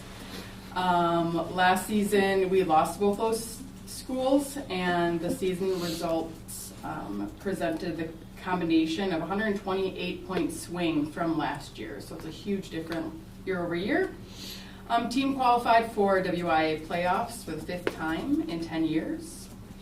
A lot of positive things at the player level. 6 players received all conference awards. 1 player received Conference Defensive Player of the Year. He additionally received many of the Wisconsin Football Coaches Association awards, which also included an all-state honorable mention, which is a pretty darn big deal. That's football in a nutshell. Cross country, coached by Lori Lewandowski. Different situation, right? This is participating in meets. So 29 runners, 13 of which are new this year, so pretty cool, and a lot of those are middle school athletes. So our middle school program is growing, which is feeding that varsity program. Total of 67 medals earned, 47 of which were varsity, 20 of which were for middle school students. Highlights for this year, many of these runners received all conference awards. Because there's individuals, a little different than these other team sports, but specific call-outs of Becca Koch and Nolan Waltz as individual runners were conference champs, and they both won that award for the Northern Lakes Conference Runners of the Year. So we held both of those for a conference. Whoop, whoop, pause for effect. We whooped everyone. Oh, okay. The varsity girls team won conference, so this was a huge deal. This is the first time in 16 years that they qualified also for state. So they won conference, whoop for us again, and that the girls team qualified to go to state. Nolan Waltz was at state again individually this year, placing second, and he was seconds away from first place. So as a junior, we hopefully have a good year supporting him next year. He was named Wisconsin Cross Country Coaches Association All-State for boys. On to volleyball. Coach Betsy Grzinski. There is quite a program for volleyball. Me doing this position, Holy Hannah, 43 students are part of our middle school, high school program. The varsity team had a outstanding year ending 31-11, losing at regionals, a regional championship. The girls swept the conference 12-0. Pause for effect. Whoop whoop, 12-0 in our conference, which is the first time since 2021. The team attributes a lot of this success to skill development, hosting camps, utilizing support of alumni coaches, as well as another toot to the Huddle subscription used for live streaming. Coaches use it also for statistics analysis, which is a great benefit. Like I mentioned with cross country, there's a very healthy middle school program. A lot of girls in this volleyball program, but with the middle school and JV programs next year, it's looking like there should be additional levels to be added so that we can hopefully have a JV and a JV2 team. Much like the others, there was many awards this year for those girls, 4 all-conference, 3 academic all-conference, 1 making an all-state honorable mention, which that's the first time for Three Lakes since 2021 as well. Last but not least, boys soccer, coached by Brad Volkman. Regular season record of 10-5-1, reached whoop whoop sectional finals, which is the furthest, as Stacy mentioned, in Three Lakes soccer history. Brad and team attribute their success to a great culture supporting each other. So everything that Stacy said, I have heard from Brad, from coaches, other coaches and players. Many of the players that didn't see very much time in the field felt a very strong sense of belonging and importance on the team, which was a great benefit. Without a conference, soccer does not have, we are not part of a conference for soccer. We do not have any awards or recognitions in that area. But one of the highlights here is a fun call out is first game of the season was against Pines and we lost 3-2. 3 of the players had 0 high school experience, let alone any varsity experience. We played Pines again at the end of the season and beat them with a mercy rule of 8-0. So with 5 graduating seniors, this year is going to be a hard one to top. There is a special call out to Miss Maney for her support and encouragement to the team, including their ride in style in a coach bus to sectional finals. So thank you from the soccer team. That is my summary of fall sports. It was my first of hopefully many falls. It went well, and we are well underway to the winter season. So go Blue Jays. Thank you, Ms. Ham. Congrats to all. Yes. Any questions, additions? Okay, we'll go into School Forest Camp 3 update. I don't have anything to update you with on the legal front. Still waiting to hear on the decision that is being made at the court level now, the judge reviewing. That can take any amount of time. So on a brighter note, what I want to share is that thanks to Mr. Zeus, the student council, our Christmas trees came from our School Forest property. And I think they're the prettiest I've ever seen. They're just absolutely beautiful. And so thank you for you in wrestling that with Mr. Bauman. And I was going to say, getting the them here. SRO came picking up the pickup truck, so I had to dig the trailer out of the snowbank. That was awesome. Okay. And that's what I have on there. Perfect. Okay, so next we move to review and discuss WASB resolutions for the 2026 Delegate Assembly. Terry sent us an email on this. I hope everyone had a chance to review the delegate packet. If you recall, last month I'm serving as the delegate for the State Education Conference. If you're not familiar with what that looks like, each member board provides a delegate at the State Education Conference. Essentially, Three Lakes has a vote in that delegation, which I'm serving in that role. So the delegate packet that comes to us that was sent to all of you for review has the WSASB approved resolutions.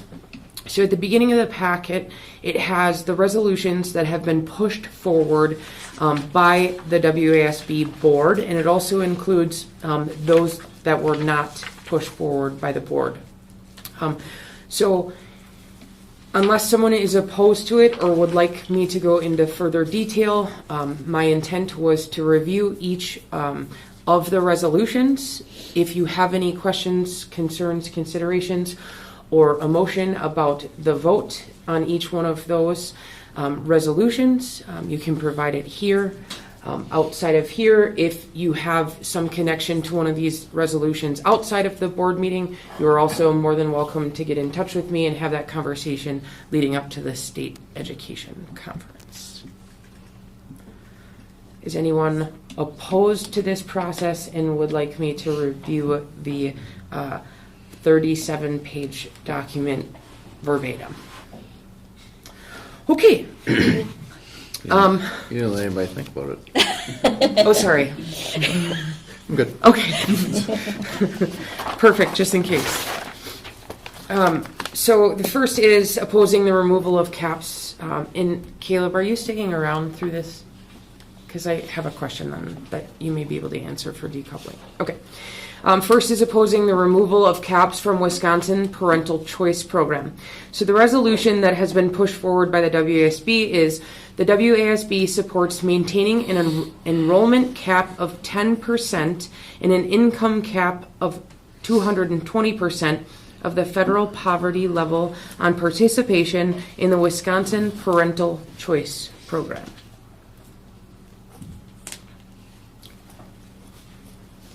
Any questions, concerns, or considerations reference this resolution?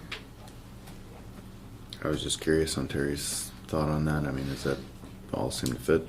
It does fit, and Okay. we want to make sure that this is supported because already the lack of the voice of the public schools compared to where we're looking at with these parental choice programs. I'm not saying that they're good or bad. That's not what it's about. Mhm. But it does come directly out of the funds that would be supporting the public education schools. And if there's a big shift from 10% to 20% or who knows what, that would be a tremendous impact on the local dollars that would make it to our district.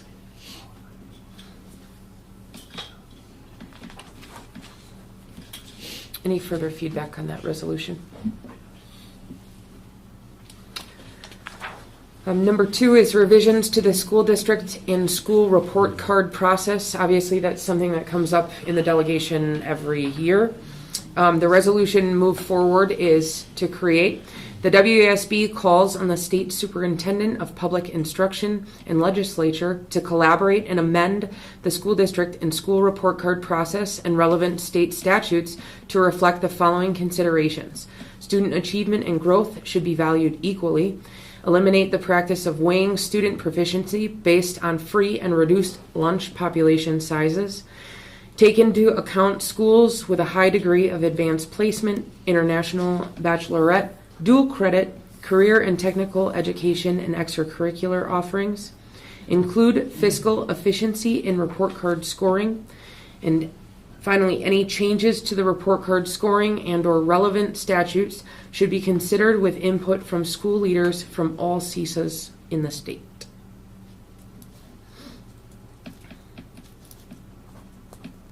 Any questions, concerns, consideration? Is there anything on your level from administrators as far as if there's already plans in place to make adjustments to the report card? Is it something that would look like it did this year, that there may be additional adjustments?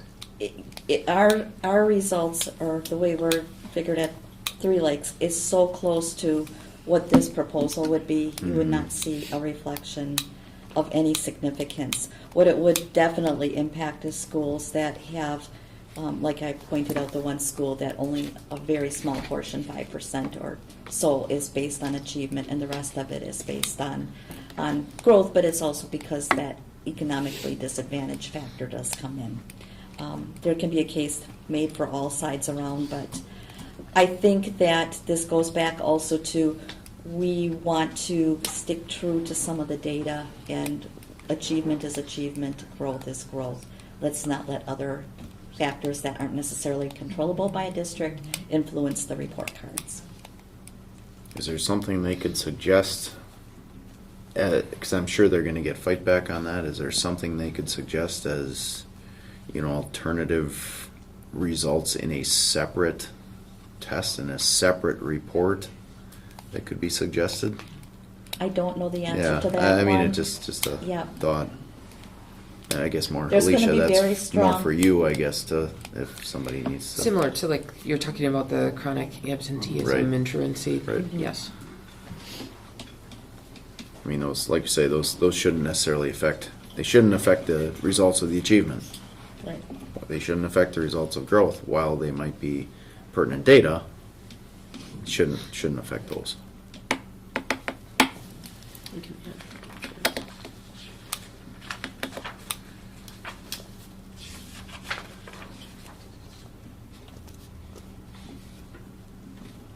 Anything else on that one? No. Number 3, amendment to current resolution 5.22 funds distribution. This is an amendment for resolution.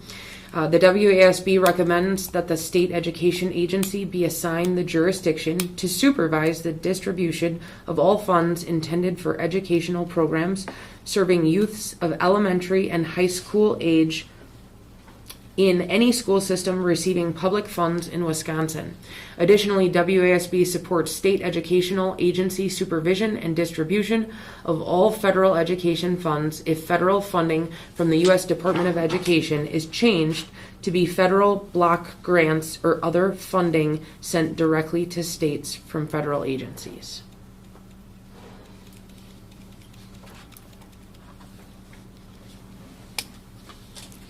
Caleb, if there's something that's in the business world like this that you have input on, feel free. Okay. Any feedback on this?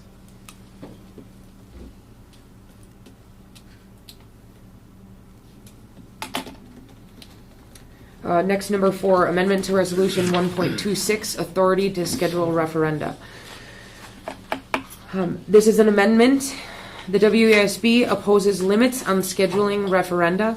Further, the WASB opposes any limitation on the duration, scope, frequency, or effect of school referenda. There's a couple amendments and resolutions that really focus on local control, as Terry already mentioned, is clearing up the language to ensure that timing and proposals are at the local board of control level versus at the state level. Any feedback on this one?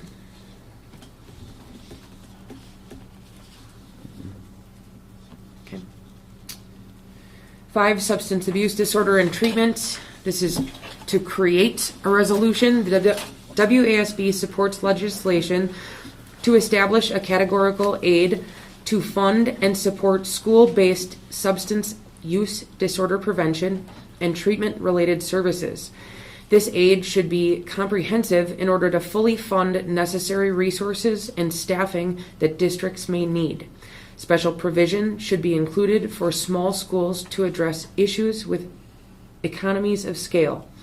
Use of these funds should be identified and prioritized at the local level.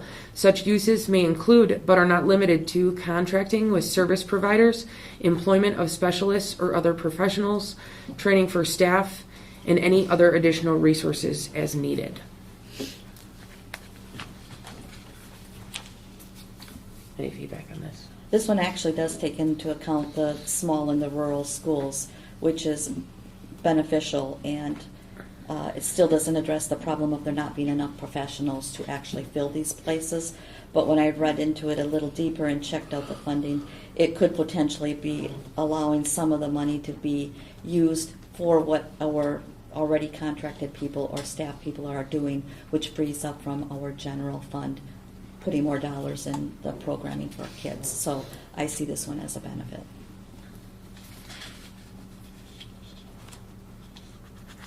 Any further feedback? Sorry, trucking. Page 16. Number 6, vocational transition for students with disabilities. This is again an amendment to the existing 2.31F funding for children with disabilities.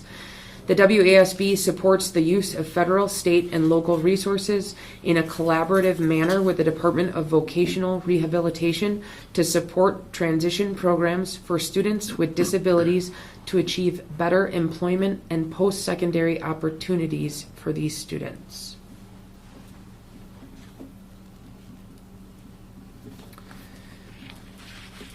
Any consideration on this? Okay. Number 7, universal state covered meals. This is a create. The WASB supports state legislation to establish and fund a universal school meal program to cover the cost of all student meals not covered by federal grants.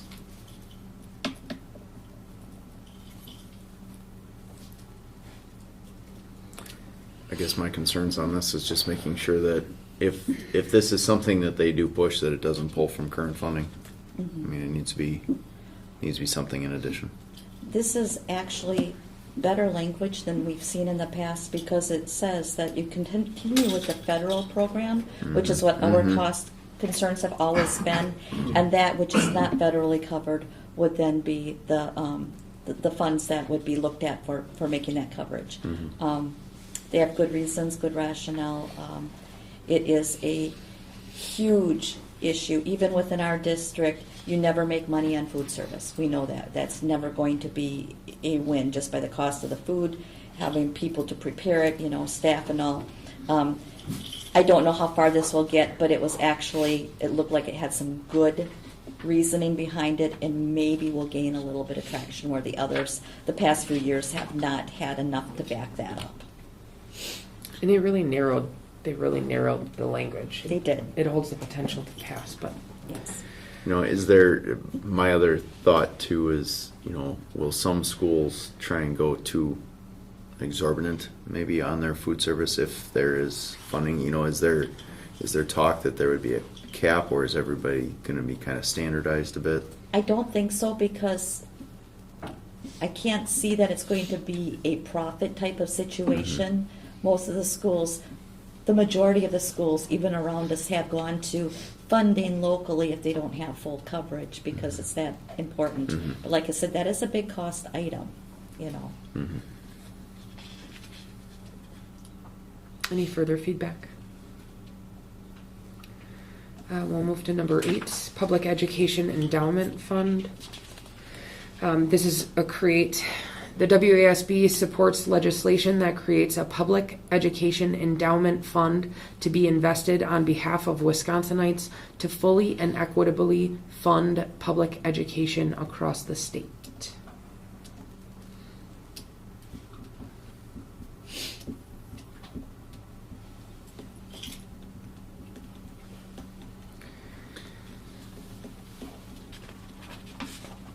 Josh, you're about to say something. Yeah.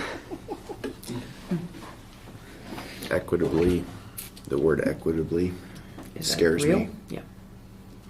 I feel like that's a way for people to twist it. I don't like that word.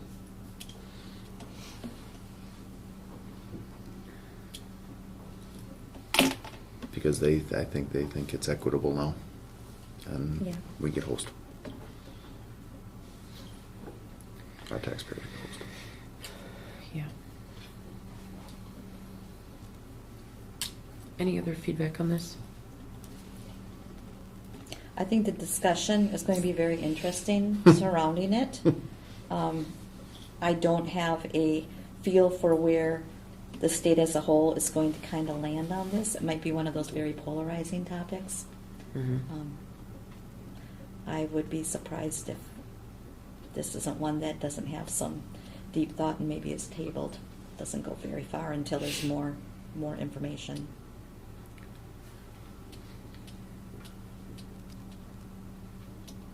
Okay, number 9. Amendment to Resolution 3.241, Early Childhood Education Funding and Public-Private Partnerships. This is an amendment. Again, the WASB supports state-funded public school 3K and full-day 4K for all Wisconsin children. The WASB also supports collaboration between public schools and other public agencies and programs, private child care providers, and Wisconsin institutions of higher learning. The WASB further supports district discretionary use of expanded Title I dollars to earlier grade levels by districts meeting the benchmarks for National School Lunch Program, direct and categorical participation, and 3K and 4K student households meeting income eligibility for NSLP. This was another one that came last year and was not approved. There are school districts across the state who have locally approved 3K and 4K programming. What were the big arguments last year?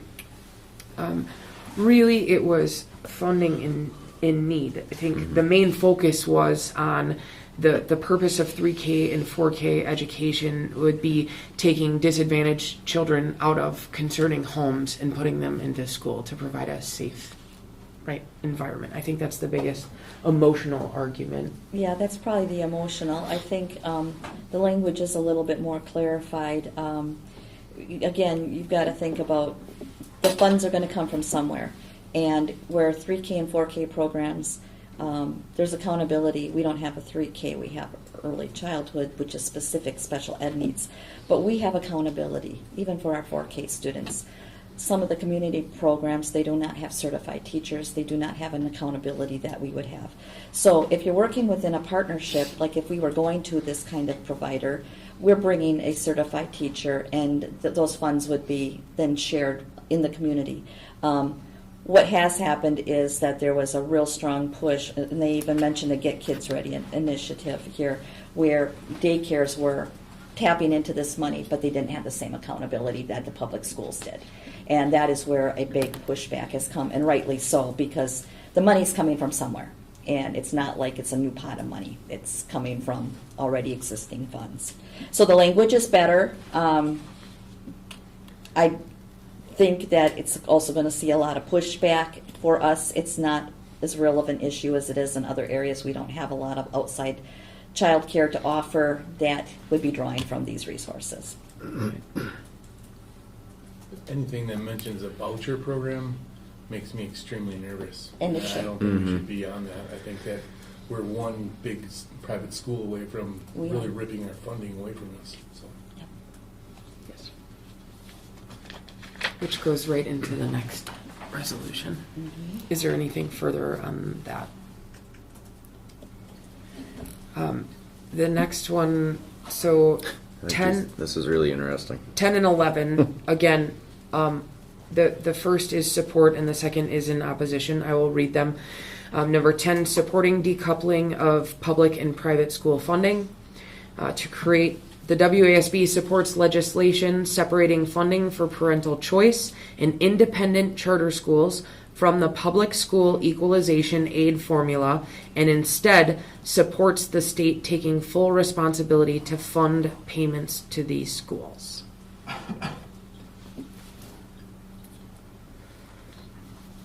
Brian, did you have anything further?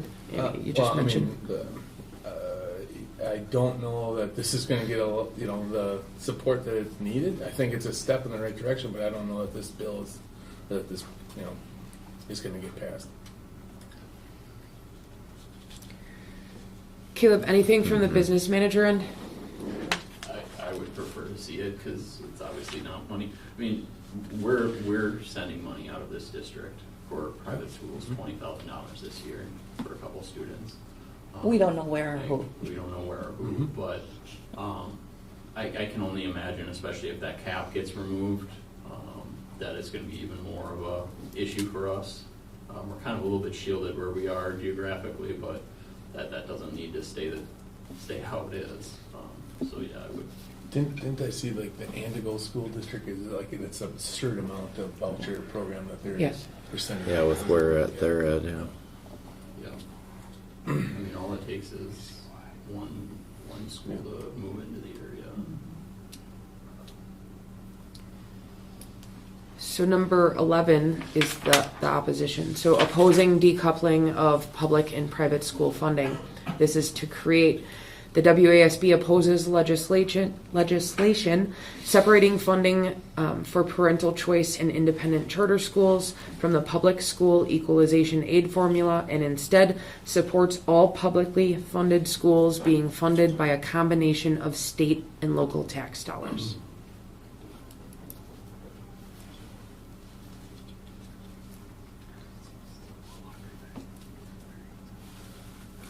Any feedback on this?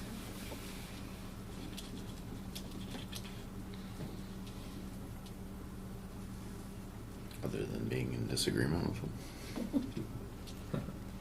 Again, there's two very distinct polarized sides, and there will be a lot of discussion and probably fighting about this one more than a lot of other issues.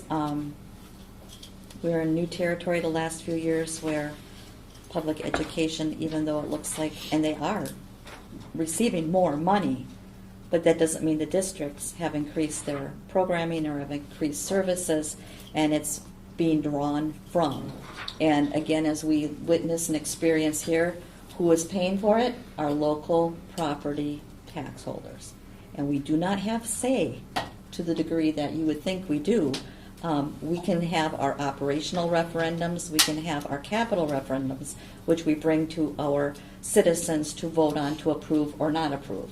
But some of these things are getting into we don't have a say, we don't have hands in these decisions being made. And it's very scary with the voucher system especially, that we're very close to funding a 2-track school system in our state. We've got the private track with the voucher system, and then we've got the public track. And the accountability is not the same, the requirements are not the same, but the dollars being drawn are coming from the same pot.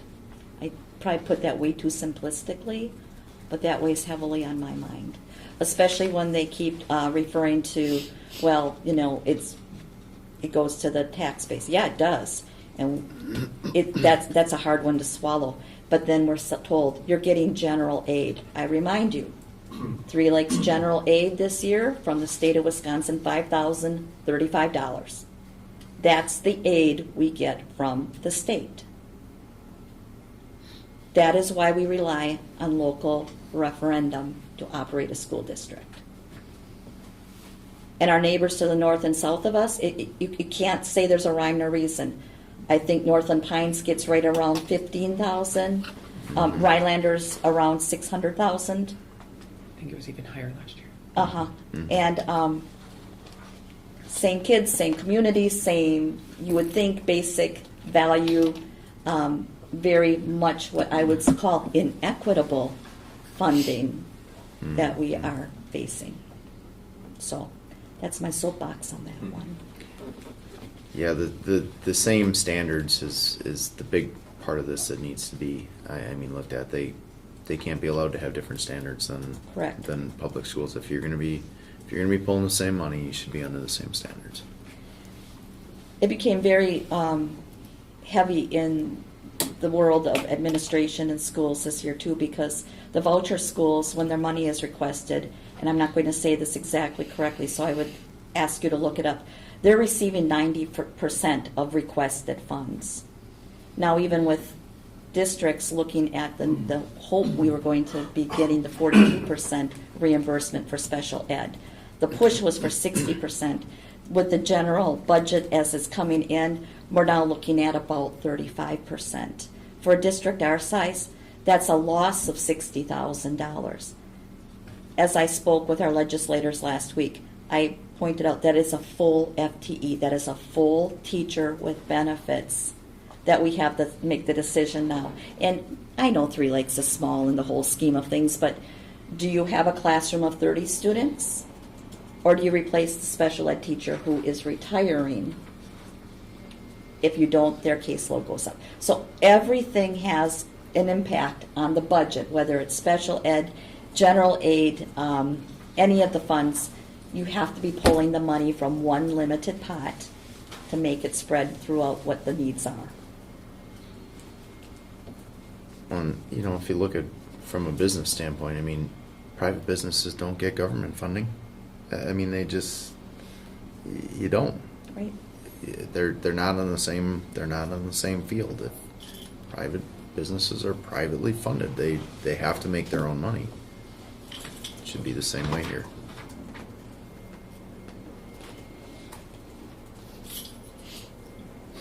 Any other feedback on that? Number 12, this is to repeal and recreate, encouraging schools to participate in WIAA policymaking.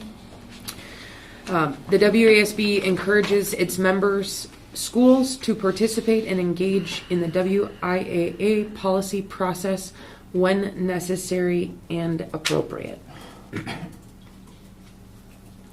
So the existing resolution on this was with regard to performance-enhancing drugs. It narrowed the language, as already stated. Any feedback on this one?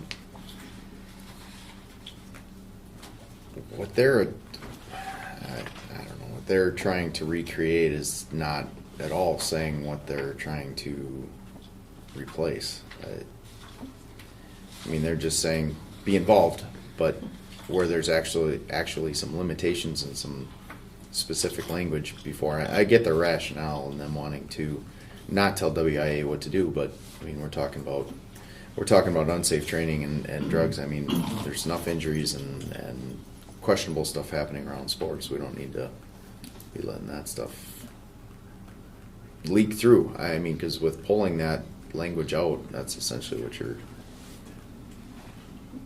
opening a door, in my opinion.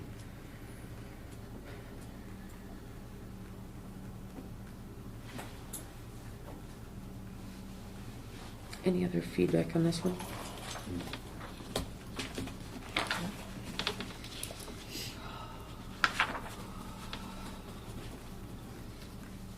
Justin, as a coach, any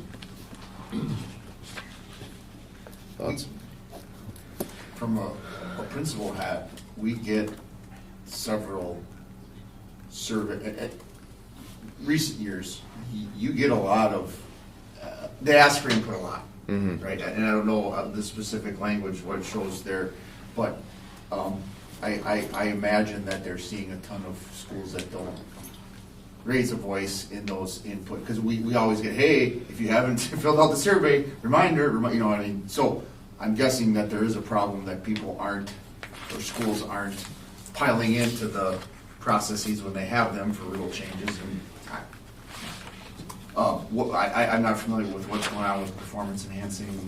I think that the intent behind it, based on the rationale, was to withdraw the resolution, because these resolutions are already in our policy book. So I think the board went back and said, why are we attempting to dictate policy for the WIAA, right? Yes. So let's narrow the language and just recommend that people follow the policy process. But how does the WASB dictate or govern what rules? It's not saying that the WIAA is going to allow that, or we're promoting the use of these performance enhancing drugs. It's simply that WASB is saying we're taking a stance that we're going to rid all of our resolutions of language that would dictate on another organization. That's really kind of what I got through digging in it. That's how I read it too. Yeah, I support that. I don't think there is any reason for us to have resolutions as school boards that dictate what the WIAA does. Other than it's our kids, and those are the two things that really could. But the WIAA is to regulate the WIAA. The WASB is to regulate the school districts. You know the WIA as well as anybody. What they do is questionable many times.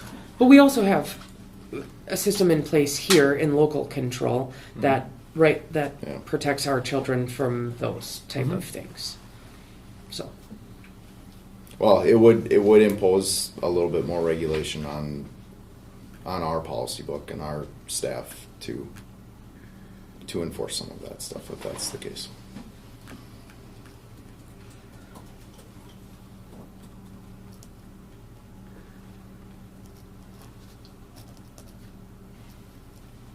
Any other feedback on this one? Okay, I'm just going to go through the few that were turned down. If anyone has, again, if you dig further and have a connection to one of these, so the ones that were turned down, what happens in the delegation is a motion to consider approved by a 2/3 majority of the delegation can bring these resolutions back to the floor for approval. Even though that they were denied by the WASB board in bringing them forward to the delegation. So one is fine arts education. This is to create. The WASB encourages all school districts to develop and implement a comprehensive fine arts curriculum that spans from early childhood through high school, recognizing the vital role the arts play in fostering creativity, critical thinking, cultural awareness, a sense of belonging, and overall student success.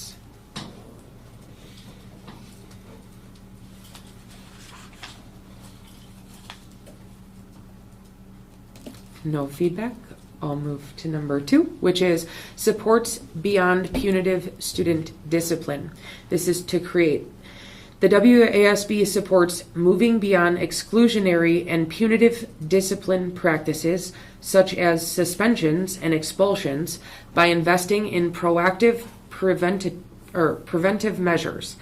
This includes implementing restorative practices and community-based wraparound supports that address the root causes of behavior, promote equity, and keep students connected to their education and support systems.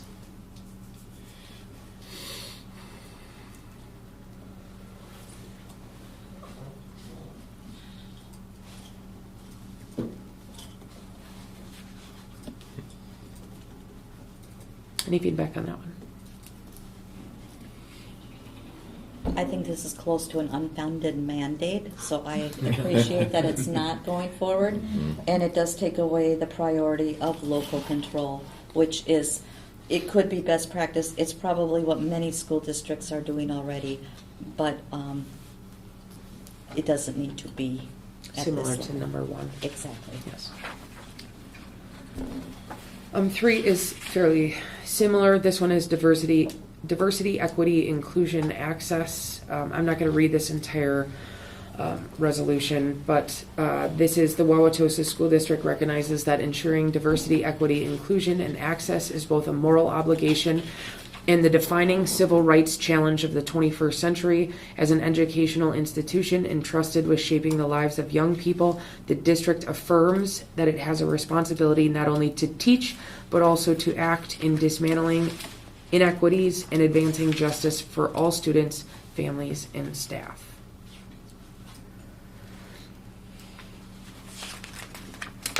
The reason this was turned down, all of these when they're turned down have reasonings based on current resolutions. WASB believed that it was already covered in other existing resolutions. Any feedback on that? Same as the first 2. Hearing number 4, urging WIAA hate speech procedures updates. Again, this is a long resolution, but this is that the board of the WIAA is urged to develop a 2-hour training module for coaches and officials to address potential hate speech use during competition and additional requirements regarding hate speech incidents, as well as additional language with diversity, equity, and inclusion, with changing demographics, and requesting that the WIAA develop a task force of member schools to address these issues. Any feedback on this one? Want to stay out of WIAA's business? It's a contradiction to above. Correct. Number 5, school safety spending outside revenue limits. This was also submitted by Wauwatosa and denied. Let it be resolved that the Wauwatosa Board of Education fully endorses legislative advocacy in seeking relief from the state legislature to expend school district funding outside of the revenue limit to invest in facility projects that address security and safety. Again, adding in hiring of school security personnel for schools with school district funding that is deemed outside of the revenue limit and as such does not adversely affect the overall budget. This again was focused on existing resolutions. Any feedback on that one? Okay, I think this is, oh no, two. Local control of educational programming. Let it be resolved that the Wauwatosa School Board is opposed to the continued erosion of the locally elected school boards to manage and determine the academic program of their community schools. Any feedback on this one? Other than contradicting everything that they've submitted. Well, Joseph is batting 1,000. I will tell you that if you ever get an opportunity to do this and you haven't, like, people start standing up and throwing baseballs in the middle of this thing. So it does get quite entertaining. Any more on 6? Okay, last but not least, out of South Milwaukee, number 7. Civics education. WASB shall support a strategy of ensuring a comprehensive and cohesive K-12 civics education curriculum with the stated goal of supporting excellence in civic literacy and civic engagement so all students can learn to become both engaged citizens and critical consumers of information.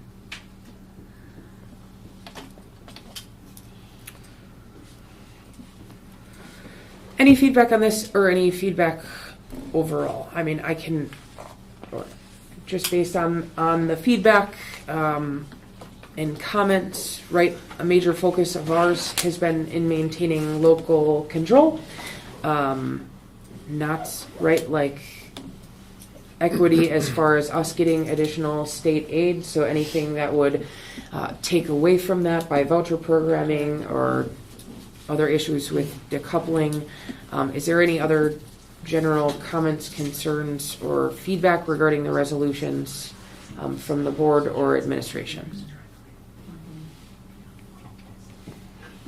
Best of luck. Okay. If there is anything, again, between now and the state education conference, feel free to reach out. Sorry that was so painful for everyone in attendance. My computer even kicked me out because it was so long. I got it. Okay. Next, if we didn't get enough WASB correspondence and updates. We don't have anything beyond what you've just covered, except our school news magazine is here. Okay. Last but not least, is anyone willing to make a motion to adjourn? I'll make a motion. So second. weird when there's a delay. Okay, we have a motion on the floor to adjourn by Brian, second by Stacy. All those in favor of the motion signify by stating aye. Aye. Aye. Opposed? None heard. Motion carries. Thank you everyone for coming tonight. Merry Christmas and Happy New Year. We'll see you in January.